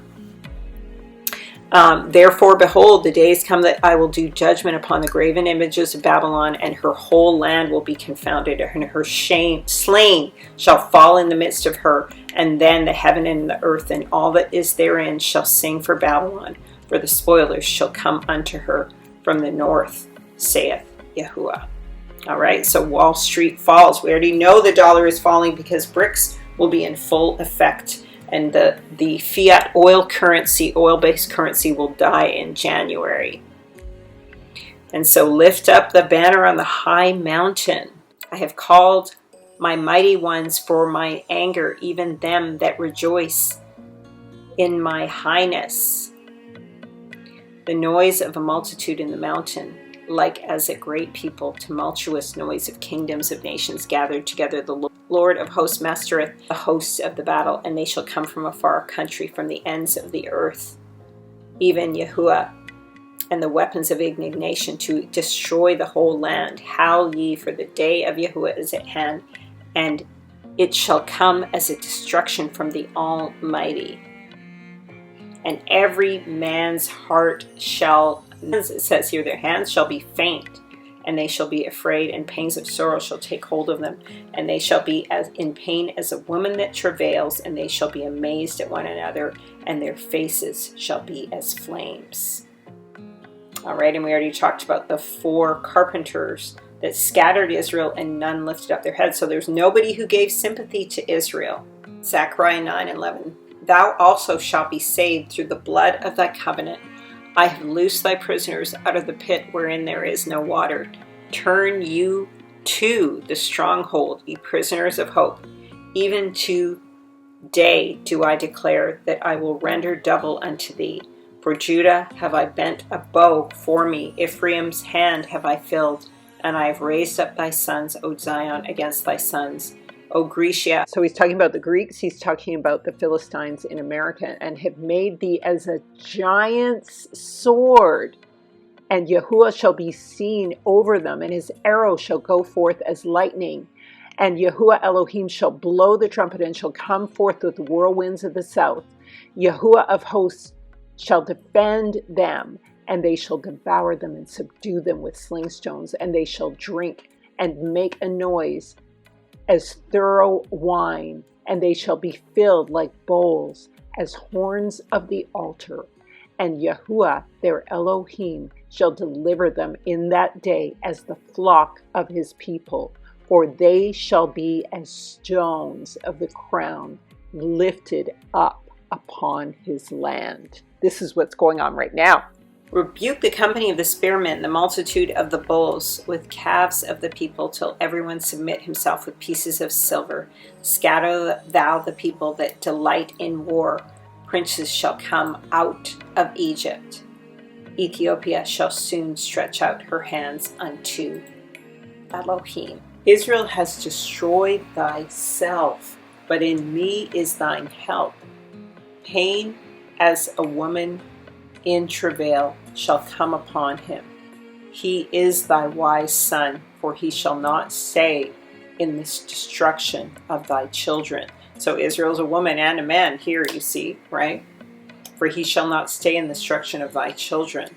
And I will deliver them out of the power of Hades, and will redeem them from death. Where is thy penalty, O death? Hades, where is thy sting? Comfort is hidden from mine eyes. So Yahuwah will be the help of Israel. So once again, Israel is going to come forth out of mystery Babylon, which is no longer a mystery. So what does Ephesians 4 say? Wherefore he saith, he ascended upon high, and he led captivity captive, and gave gifts unto man. So Israel's been captive in Babylon, and now Yahuwah is going to lead their captors and captivity itself captive, and give gifts unto men. Those are the true men, people of the earth. That's Israel. And this is the call. Shake thyself from the dust. Arise and sit down, O Jerusalem. Loose thyself from the bands of thy neck, O captive daughter of Zion. Jeremiah, O backsliding, turn, O backsliding children, saith Yahuwah, for I am married to you, and I will take you, what did I say? One from a city, two from a family, and I will bring you to Zion. So Yahuwah is going to bring us out, and I will give you pastors according to mine ear, which shall feed you with knowledge and understanding. And in those days shall the house of Judah walk with the house of Israel, and they will come together out of the land of the north to the land that I've given to them for an inheritance unto your fathers. Return ye backsliding children, and I will heal your backslidings. So he's going to heal. Behold, we come unto thee, for thou art the Yahuwah, our Elohim. So you are Yahuwah, our Elohim. And so Israel, we answer to Yah, and we say, we're coming to you. He calls, we answer, right? You called, I answered. Truly in vain is salvation hoped for from the hills and from the multitude of the mountains. Truly in Yahuwah, our Elohim, is the salvation of Israel. So it's not by our own works, yes, but it is by his saving right hand. For shame hath devoured the labor of your fathers from our youth. So the labor of our fathers from our youth has been devoured by the nations. This is how you know who Israel is. Their flocks and their herds, their sons and their daughters have been taken as slaves. All of their property has been devoured. And this is what's going on in Africa with all these coups. Gabon today. They're taking back all of their land from France, and because their flocks and herds and sons and daughters have been devoured, and their labor. Jeremiah 3:25, we lay down in our shame, and our confusion cover us, for we have sinned against Yahuwah our Elohim, we and our fathers from our youth even to this day, and have not obeyed the voice of Yahuwah our Elohim. So this is our mourning in this time as we think upon repentance so that we might be delivered. And of course, this is the command to come out of her. Micah says, I will make her that halted a remnant, and her that was cast afar off a strong nation. And Yahuwah shall reign over them in Mount Zion. So that's the promise to reign over Israel in Mount Zion. O tower of the flock, stronghold of the daughter of Zion, unto thee shall it come, even the first dominion, the kingdom shall come to the daughter of Jerusalem. So the kingdom is coming. We see that in Africa right now. All right. Behold, mine affliction, Lamentations says, for the enemy is proud. The enemy hath stretched out his hand upon her pleasant things, for she hath seen the heathen enter into her sanctuary, whom thou didst command that they should not enter into thy church. All right. And so continuing down, how is the gold become so dim? So Israel has faded in her glory. The most fine gold is changed, and the stones of the sanctuary are scattered in every corner of the street. So every corner of the earth is where Jerusalem is.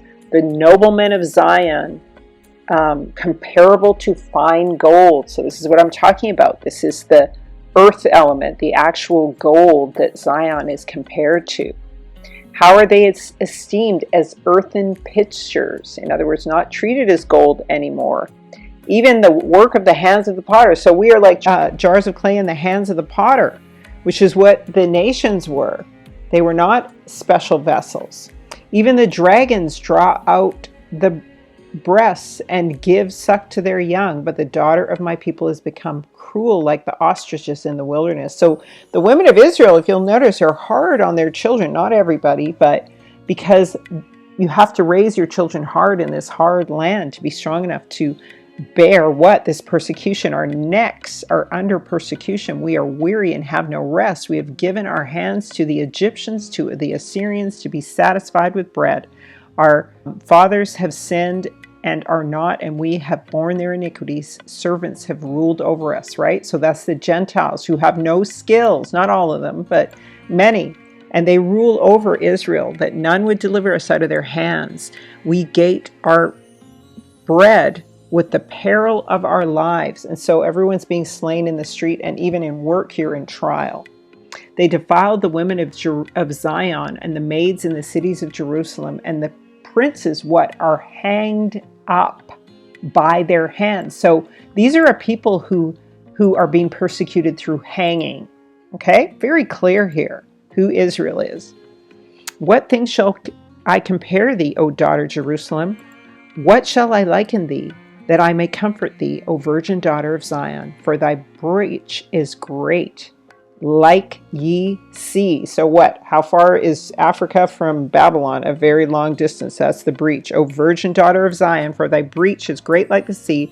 Who can heal thee? Right? It says of the man, say, my wound is, Yah says the wound is incurable.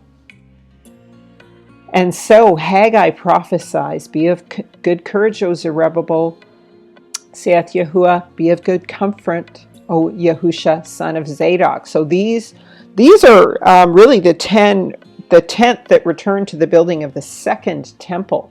But now this is the true establishing of the final temple that they had only laid a foundation for. And so this is the coming out. He says, I do it, for I am with you, saith Yahuwah of hosts, according to the word that I have covenanted with ye when you came out of Egypt, so my spirit shall remain among you. Fear ye not. Yet a little while, and I will shake the heaven and the earth and the sea and the dry land, and I will move nations, and the desire of all nations shall come and will fill this house with glory, says Yahuwah of hosts. The silver is mine, the gold is mine.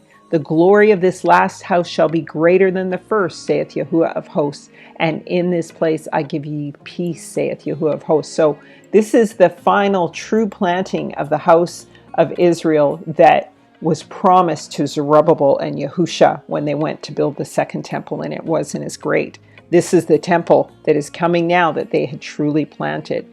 Therefore says, thus says Yahuwah Elohim, although I have cast them afar off among the heathen, although I've scattered them among the countries, yet will I be to them like a little sanctuary in the countries where they shall come from. Therefore saith Yahuwah Elohim, I will gather you again from the people and assemble you out of the countries. This is out of the four corners where you have been what? Scattered. And I will give you the land of Israel, and they shall come thither, and they shall take away all the idols thereof and all the abominations thereof from thence. So in Africa, you guys have got to tear down all those witchcraft altars and only worship Yahuwah. And I will give them one heart and a new spirit within their bowels, right into the bowels.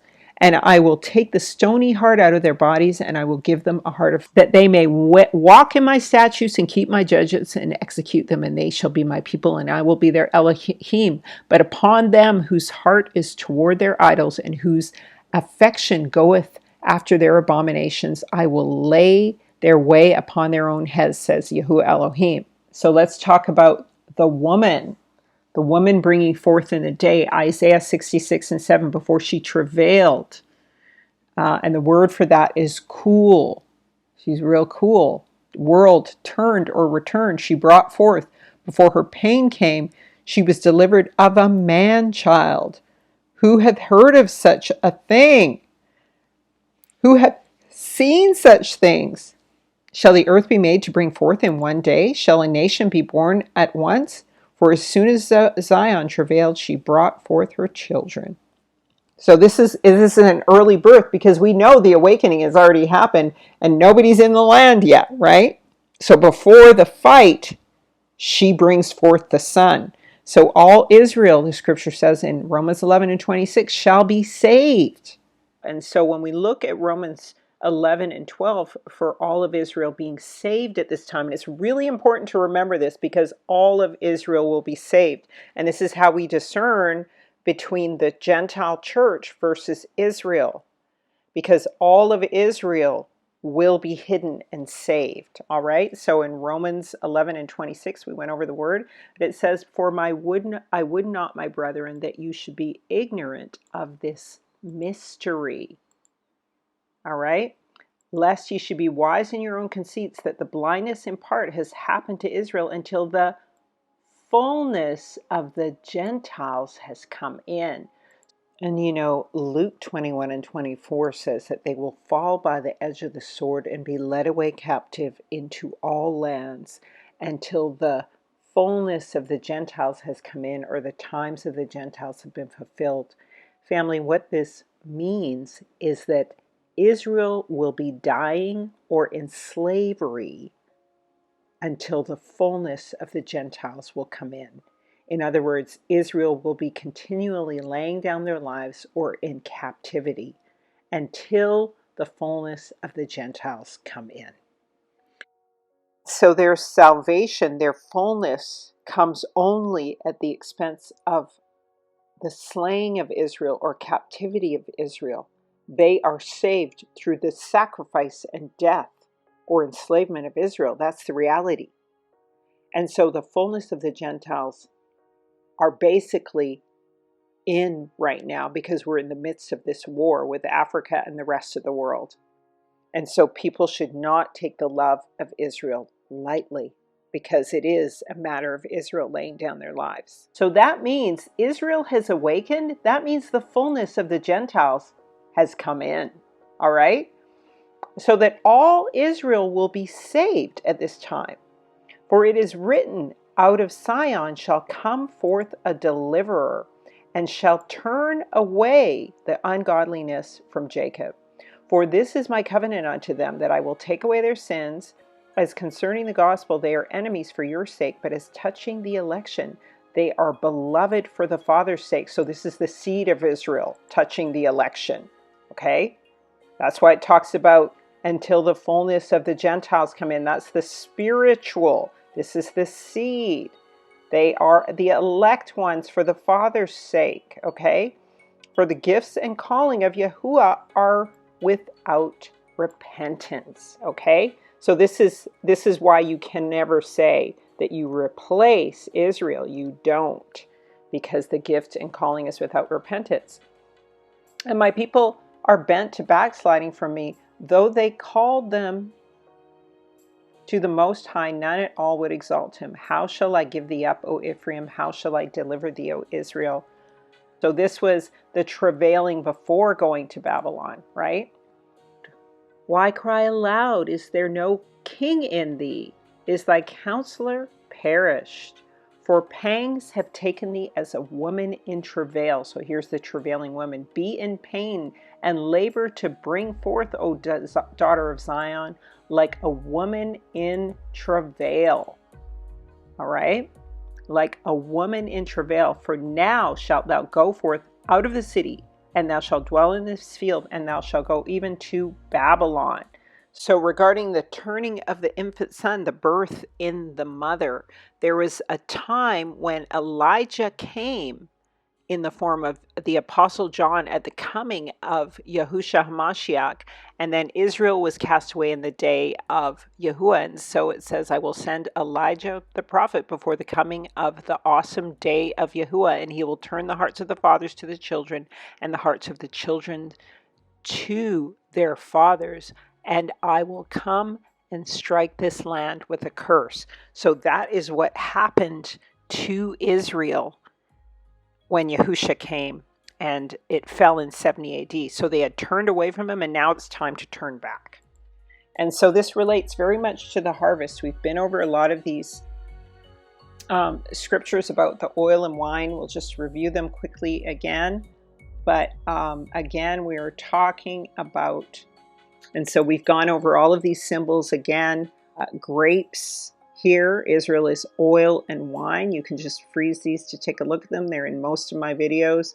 The widow who has to sell oil to pay the debt of her dead husband so that her 2 sons can be redeemed from slavery. That's the northern and southern kingdom. And this is Yahuwah who built a tower and thought it would bring forth good grapes, but it brought forth wild grapes. But yet Yah says, when the juice is still found in a cluster of grapes and people say, don't destroy it, there is still a blessing in it. So I will do on behalf of my servants, and I will not destroy them. And so this is the time of the good grapes coming forth. And the promise in Amos is that, behold, the days come, saith Yahuwah, when their harvest shall overtake the vintage, and the grapes shall ripen at seed time, and the mountains shall drop sweet wine, and all the hills shall be planted. So that is the people, and that is what will happen in the land. But the prophecy of Baruch, as I've said to you before, and this is regarding the wine, this is what Israel is to say to the nation. And this is in the consummation of time. So this is Ezra or Baruch talking to Yahuwah. And an angel speaks to him and says, because you have been astonished at what has happened to Zion, you shall surely be preserved to the consummation of times, that you may be for a testimony, so that if ever these prosperous cities say, why has Yahuwah brought upon this retribution, you say to them, and those like you who have seen this evil and retribution which is coming upon you and upon your people, it's destined time that the nations will be thoroughly smitten. So this is what Israel is supposed to say to the nations at this time. And then they shall be in anguish at that time. And if they say at that time, you who have drunk the clarified wine, you now drink its drugs. So this is the prophecy of Baruch. And this is what you're to say to the nations. And I keep bringing this up. When they're in anguish. And you're to say, you who have drunk the clarified wine, you now drink its dregs. For the judgment of Yahuwah the Most High is impartial. Therefore he did not spare his own sons first, and he afflicted them as his enemies because they sinned. So this is what we're supposed to say to the nations. He afflicted Israel. So now it's your turn to drink this. And therefore they were once punished that they might be forgiven. So now the same is for the nations. But now you nations and tribes, you are guilty because you have trodden the earth all this time, and because you have used creation unrighteously. And isn't that true about Babylon? For Yahuwah has always benefited you, and you have always denied the beneficence. But it says, for I, so that includes Israel, has always benefited the Gentiles. And yet they deny. They say, you've done nothing for us. We did it. How long will you say to them, you who have drunk the strained wine, drink you also of the dregs, the judgment of the lofty one who has no respect of persons?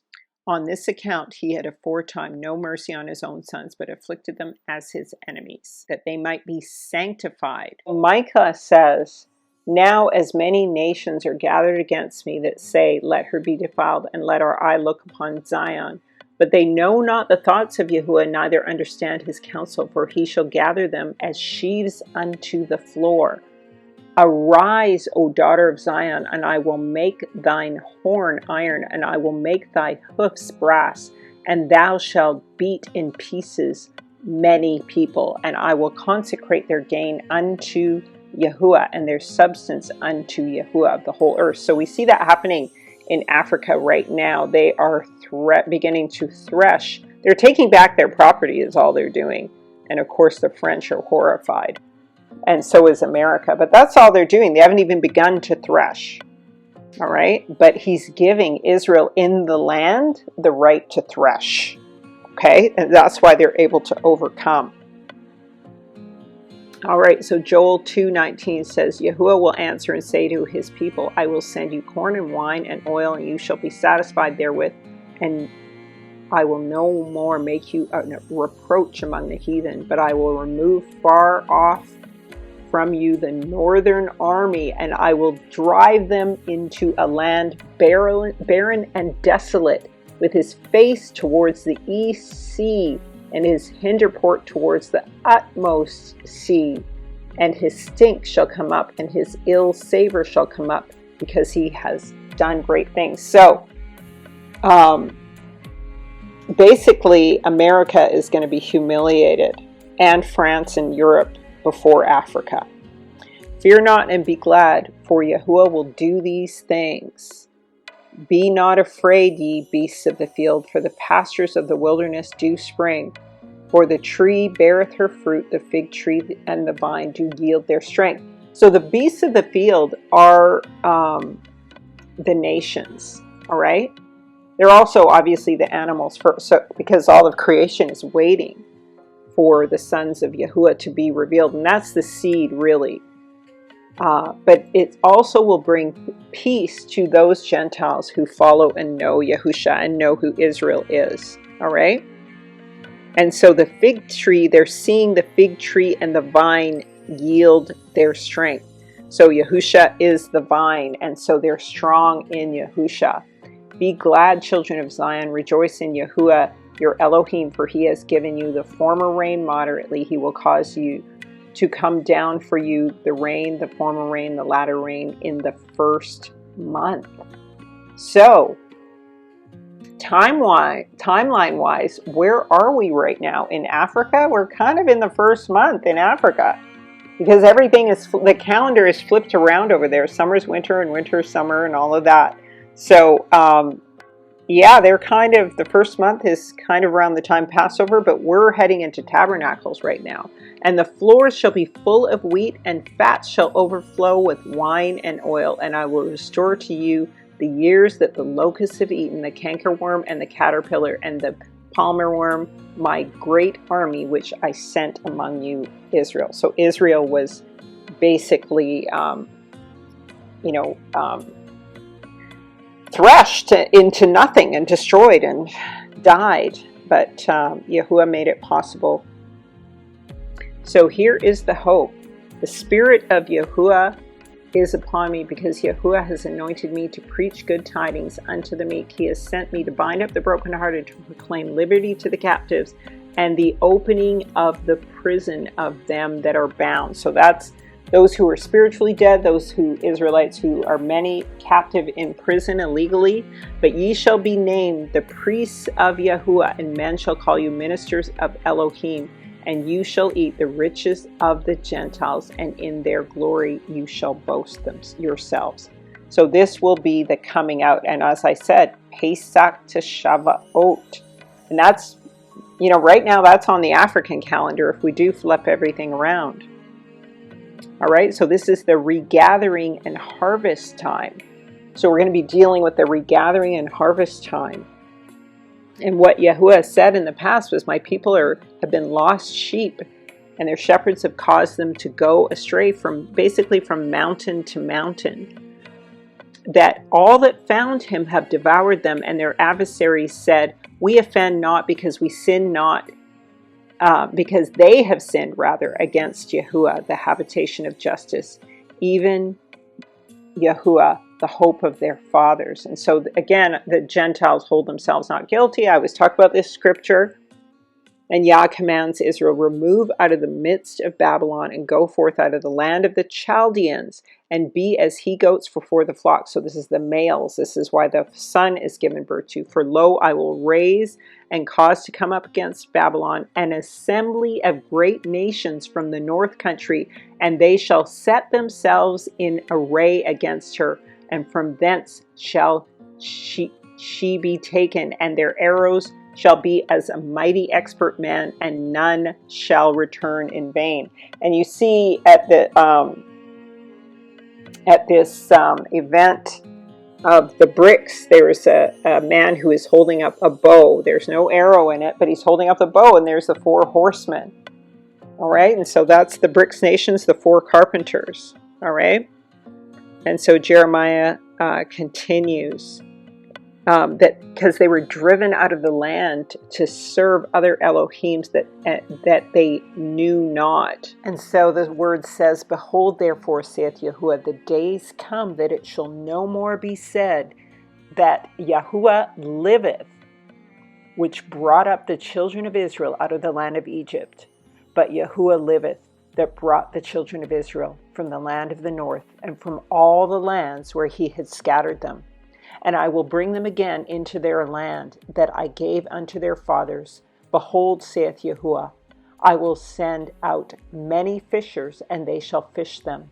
And I will send out many hunters, and they shall hunt them from every mountain and from every hill and out of every cave of the rocks. I believe that the Gentiles are going to believe they can enter into the promised land by finding lost Israelites and bringing them home. And so regarding the harvest, I want to just show you this last little piece here in 2nd Baruch around the fruit. Now, according to 2nd Baruch, as regards what you have said, that the righteous are carried off and the impious are prospered, and as regards what you have said, man knows not your judgment. On this account hear, and I will speak to you, and hearken, and I will cause you to hear my words.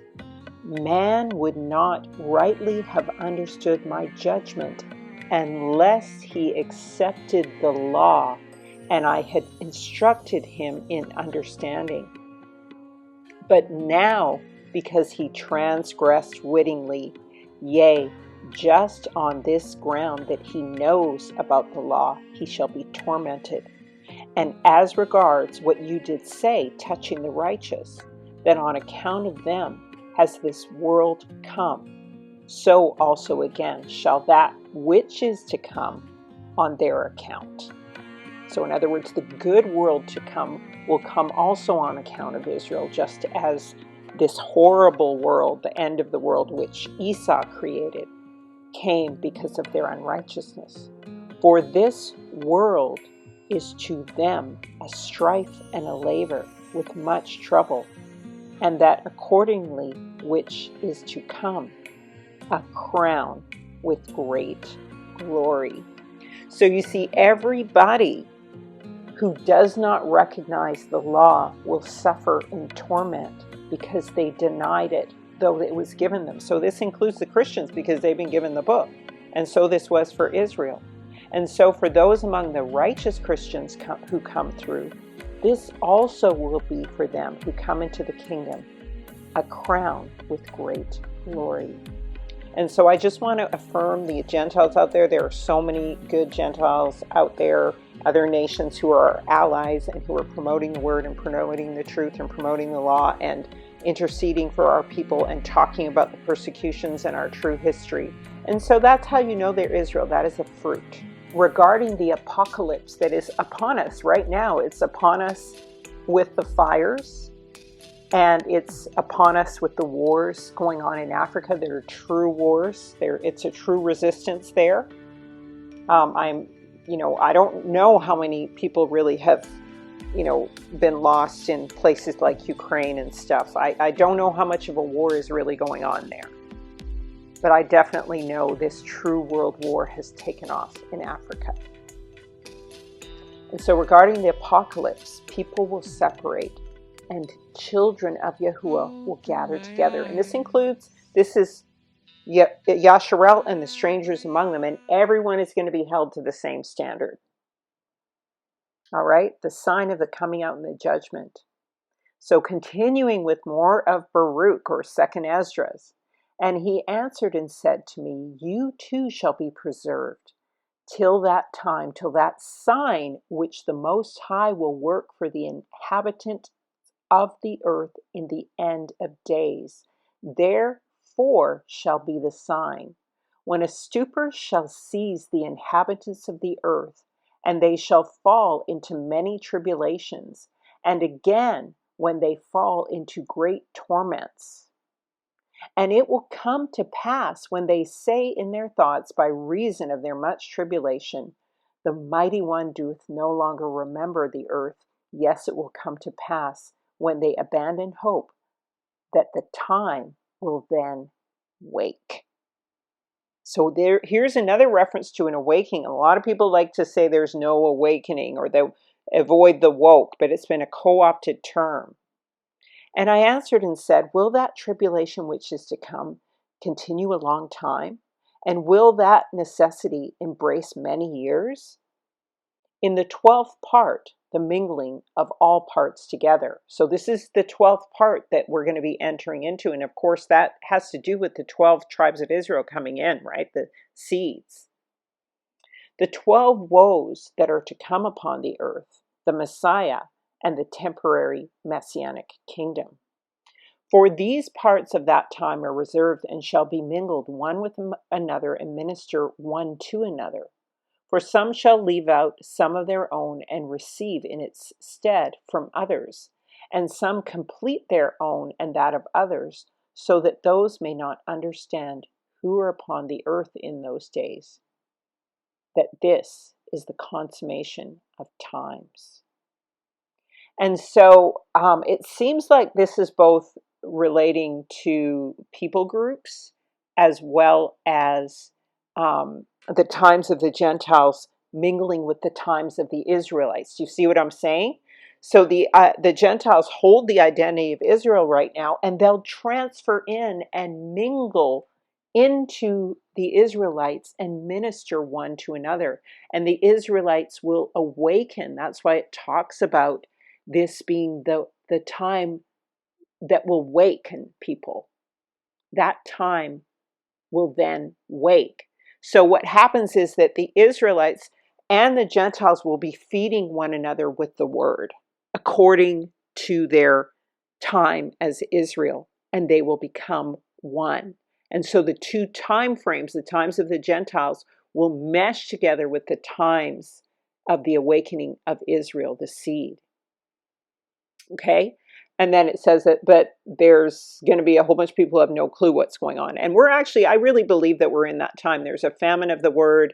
I think there are very few channels preaching the whole truth, the whole counsel of Yah. And so continuing with 2nd Esdras 39 here, which is the same book as 2nd Baruch, a fourth kingdom will arise, whose power will be harsh and evil, far beyond those which were before it, and it will rule many times as the forests on the plain. And it will hold fast for times, and will exalt itself more than the cedars of Lebanon. And by it, the truth will be hidden.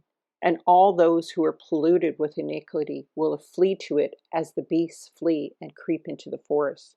And it will come to pass, when the time of its consummation, that it should fall, has approached, then the principate of my Messiah will be revealed, which is like the fountain of the vine. And when it is revealed, it will root out the multitude of its hosts.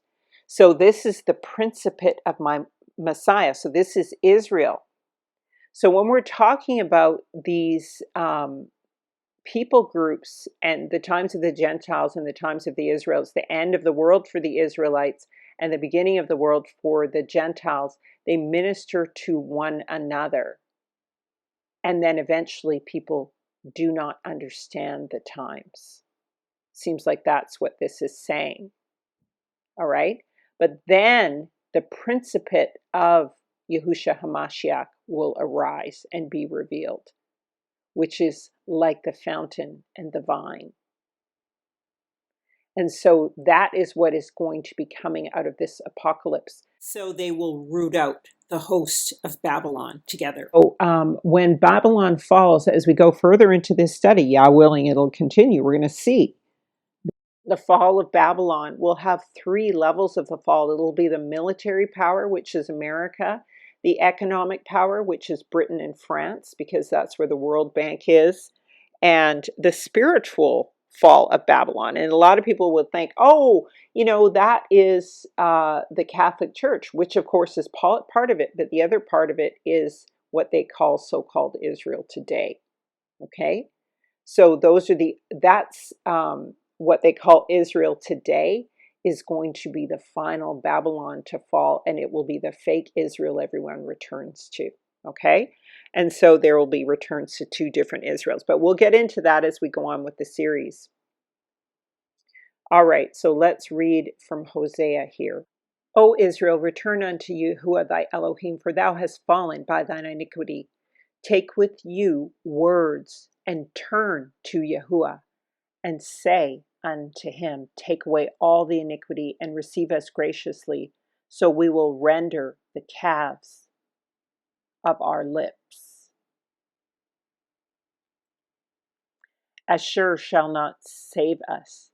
We will not ride upon horses, neither will we say any more to the works of our hands, ye are our gods, for in thee the fatherless findeth mercy. So all of Israel is fatherless. And I will heal their backsliding. I will love them freely, for mine anger is turned away from them. It will be as the dew unto Israel. He shall grow as the lily and cast forth his roots as Lebanon. His branches shall spread, and his beauty shall be as the olive tree, and his smell as Lebanon. They that dwell under his shadow shall return, and they shall revive as corn and grow as the vine, and the scent thereof shall be as the wine of Lebanon.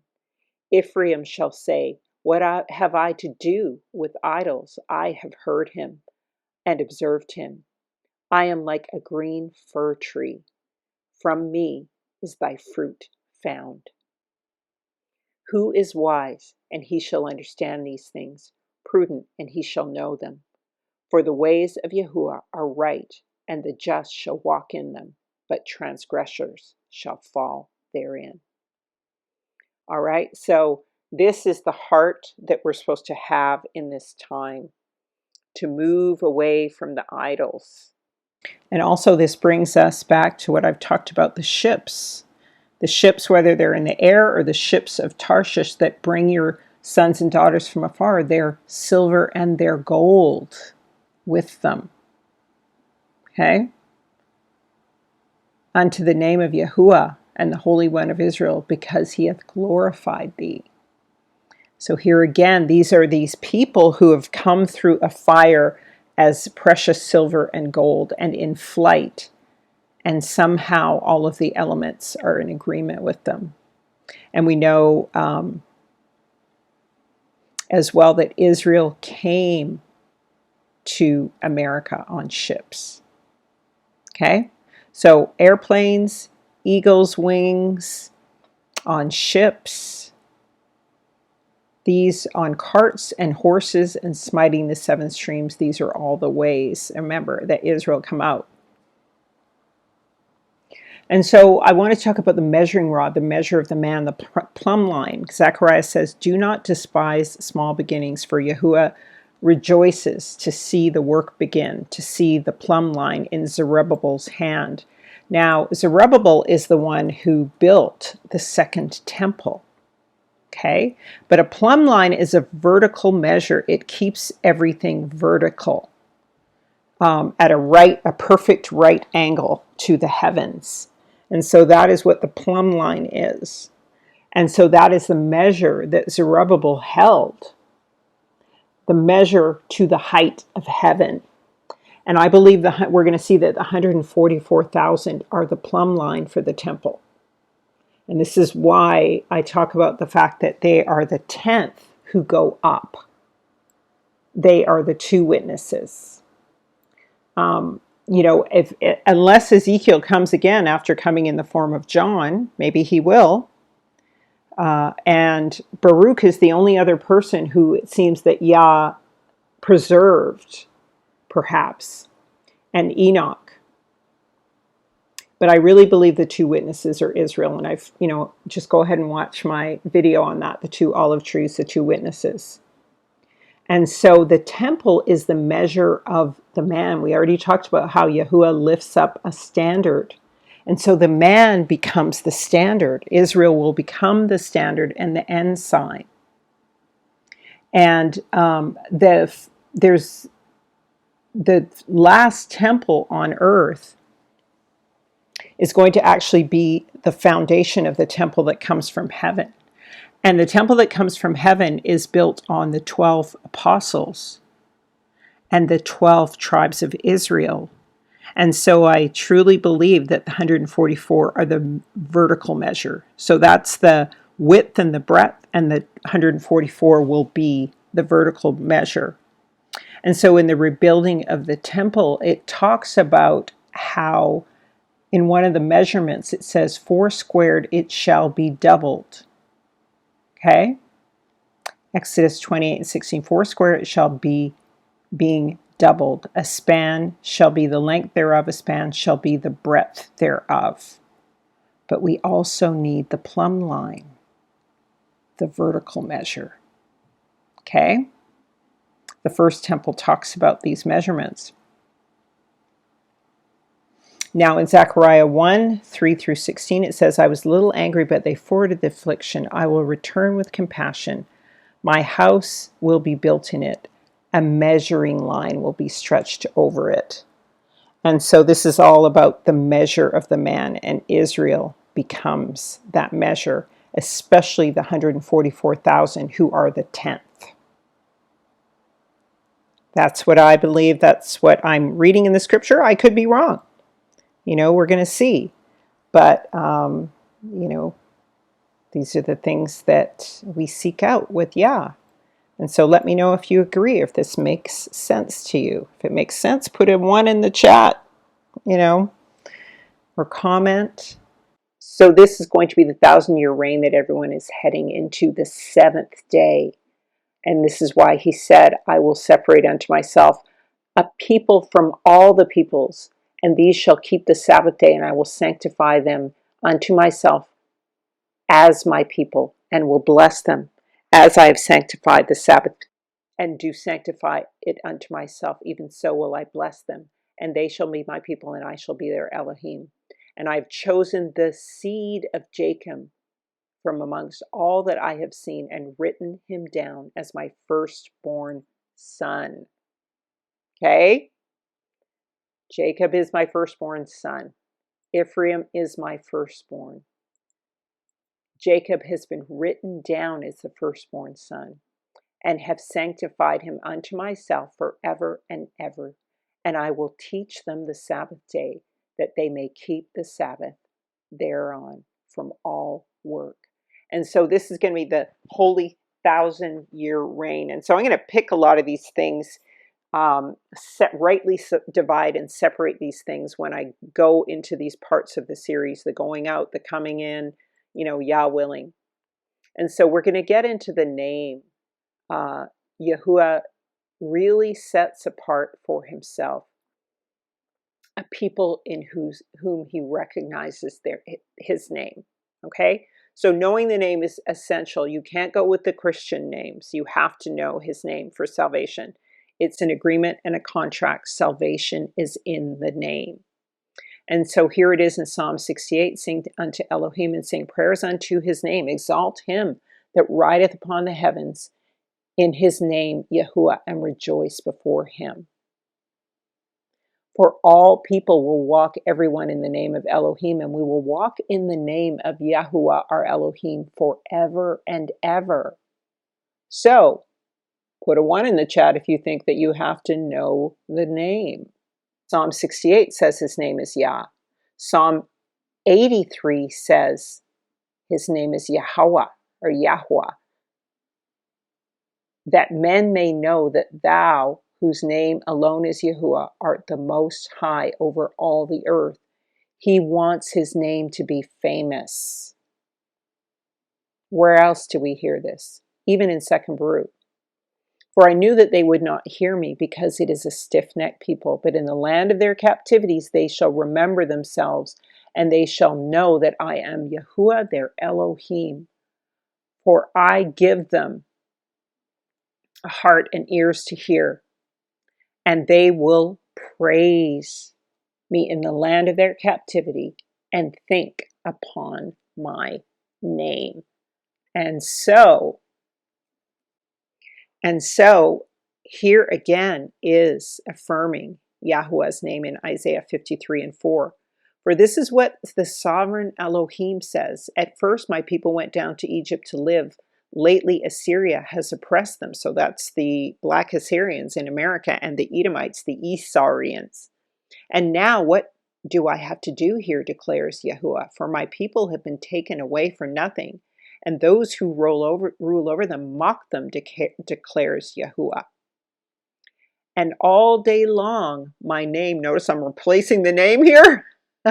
I keep doing it. And all day long my name is constantly blasphemed. Therefore my people will know my name. Therefore in that day they will know that it is I who foretold it. So knowing his name is essential to salvation. It's written everywhere, and it can't be the made-up European Greek name version of his name. You're not calling the Creator by what you or your culture or your language want to call him. You're going to call him, in order to be saved, by his name. And praise him, his name is Yah. And so here's some significant scriptures all in this, all right, that talk about the salvation, okay? To him that excelleth, a psalm of David, Elohim will arise, and his enemies shall be scattered. They also that hate him shall flee before him. As smoke vanishes, so shalt thou drive them away. As wax melteth before the fire, so shall the wicked perish at the presence of Elohim. But the righteous shall be glad and rejoice before Elohim. They shall leap for joy. Sing unto Elohim, sing praises to his name. Exalt him that rideth upon the heavens. His name is Yah, and rejoice before him. He is the father of the fatherless and a judge of the widows, even Elohim in his holy habitation. Elohim maketh the solitary to dwell in families, and delivered them that were prisoners in the stocks. But the rebellious shall dwell in a dry land, O Elohim, when thou wentest forth before thy people, when thou wentest through the wilderness. The earth shook, and the heavens dropped at the presence of Elohim. Even Sinai was moved at the presence of Elohim. And so we're going to talk about the mountain in a second. Even the Elohim of Israel, thou, O Elohim, sendest a gracious rain upon the inheritance, and thou didst refresh it when it was weary. So that's this rain that is coming, right? We already talked about it. Thou congregation dwelled therein, O thou Elohim, has of thy goodness prepared it for the poor. Then Yahuwah gave matter to the women to tell of the great army. Kings of the armies did flee. Am I not telling of this great army? They did flee. And she that remained in the house divided the spoil. So Israel's going to divide the spoil. Though ye have lean among the pox, yet ye shall be as the wings of a dove that is covered with silver, and whose feathers are like yellow gold. So you're about to take flight, Israel, by the wings of the dove and the feathers. When the Almighty scattered kings in it, it was as white as snow in Zalman. And the mountain of Elohim is like the mountain of Bashan. It is a high mountain as a mount of Bashan. So mountains. As for this mountain, Elohim delighteth to dwell in it. Yea, Yahuwah will dwell in it forever. The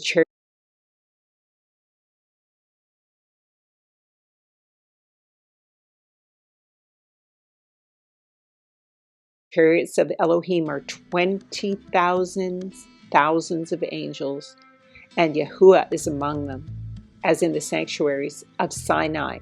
Remember Sinai? Thou art gone up high. Thou hast led captivity captive and received gifts for men. All right, so that's the precious inheritance of the people.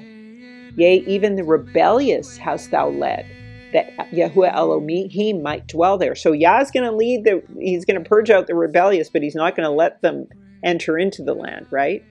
Praise be Yahuwah, even the Elohim of our salvation, which ladeth us daily with benefits. So he weighs us down with his benefits. This is our Elohim, even the Elohim that saveth us. And to Yahuwah Elohim belongeth the issues of death. Surely Elohim will wound the head of his enemies, and the hoary pate of him that walketh in his sins. So I think that's the head. And Yahuwah has said, I will bring my people again from Bashan. I will bring them again from the depths of the sea. So remember, the raising up of the ensign, right? That thy foot may be dipped in blood, and the tongue of thy dogs in the blood of the enemies in it. So here is the picture of the mountain. Isaiah 8:1. I was jealous for Zion with a great jealousy, and jealous for her with great wrath. So Yah's wrath is about his jealousy for Israel. Thus saith Yahuwah, I will return unto Zion, and I will dwell in the midst of Jerusalem. This is now the people who are the temple. And Jerusalem shall be called City of Truth, and the mountain of Yahuwah of hosts, the holy mountain. So the people are the city. So in the end it says Yahuwah will tread upon Mount Sinai. He will appear with his hosts, and will appear in the strength of power from heaven, and all will be afraid, and the watchers will shake. And the great trembling will seize them up to the ends of the earth. So this is when the watchers fall, okay, the fallen ones. And the high mountains will be shaken, and the high hills will be laid low, and melt like wax with a flame, and the earth will sink, and everything in the earth will be destroyed. And there will be judgment upon all, and upon all the righteous. But for the righteous he will make peace, and he will keep safe the chosen. And mercy will be upon them, and they will all belong to Yah, and prosper and be blessed, and the light of Yah will shine upon them. All right, so this is the light we just talked about in Baruch. All right, and the light that we talked about, that is the theme of this teaching, right? Catch a fire, Israel, the light that lighted on Israel when he sent the word into Jacob. Isaiah, I comfort ye, my people. Will your Elohim say, speak comfortably to Jerusalem, and cry unto her, that her wayfare is accomplished, that her iniquity is pardoned. For she hath received of Yahuwah's hand double for all her sins. So now even the nations will receive double for their sins, right? But it looks like Israel received double for her sins. Am I right? A voice cries in the wilderness, prepare the way of Yahuwah, make straight the desert, a path for our Elohim. Every valley shall be exalted, and every mountain and hill shall be made low, and the crooked shall be straight. So this is the path of righteousness, right? And the rough place is plain, and the glory of Yahuwah shall be revealed, and all flesh shall see it together, for the mouth of Yahuwah has spoken it. A voice said, cry, and he said, what shall I cry?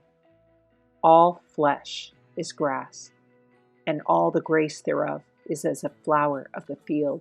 The grass withereth, the flower fadeth, because the Spirit of Yahuwah bloweth upon it. Surely the people is grass. And so we only have our power by the Spirit, otherwise we're grass. The grass withereth, and the flower fadeth of our Elohim, but the word of Elohim shall stand forever. This is one of my favorite Psalms pieces. O Zion, that bringest good tidings, get thee up to the high mountain. Okay, so this is going to be all about the high mountain family. O Jerusalem, that bringest good tidings, lift up thy voice with strength. Lift it up, be not afraid. Say unto the cities of Judah, behold our Elohim, behold the Yahuwah Elohim will come with power, and his army shall rule for him.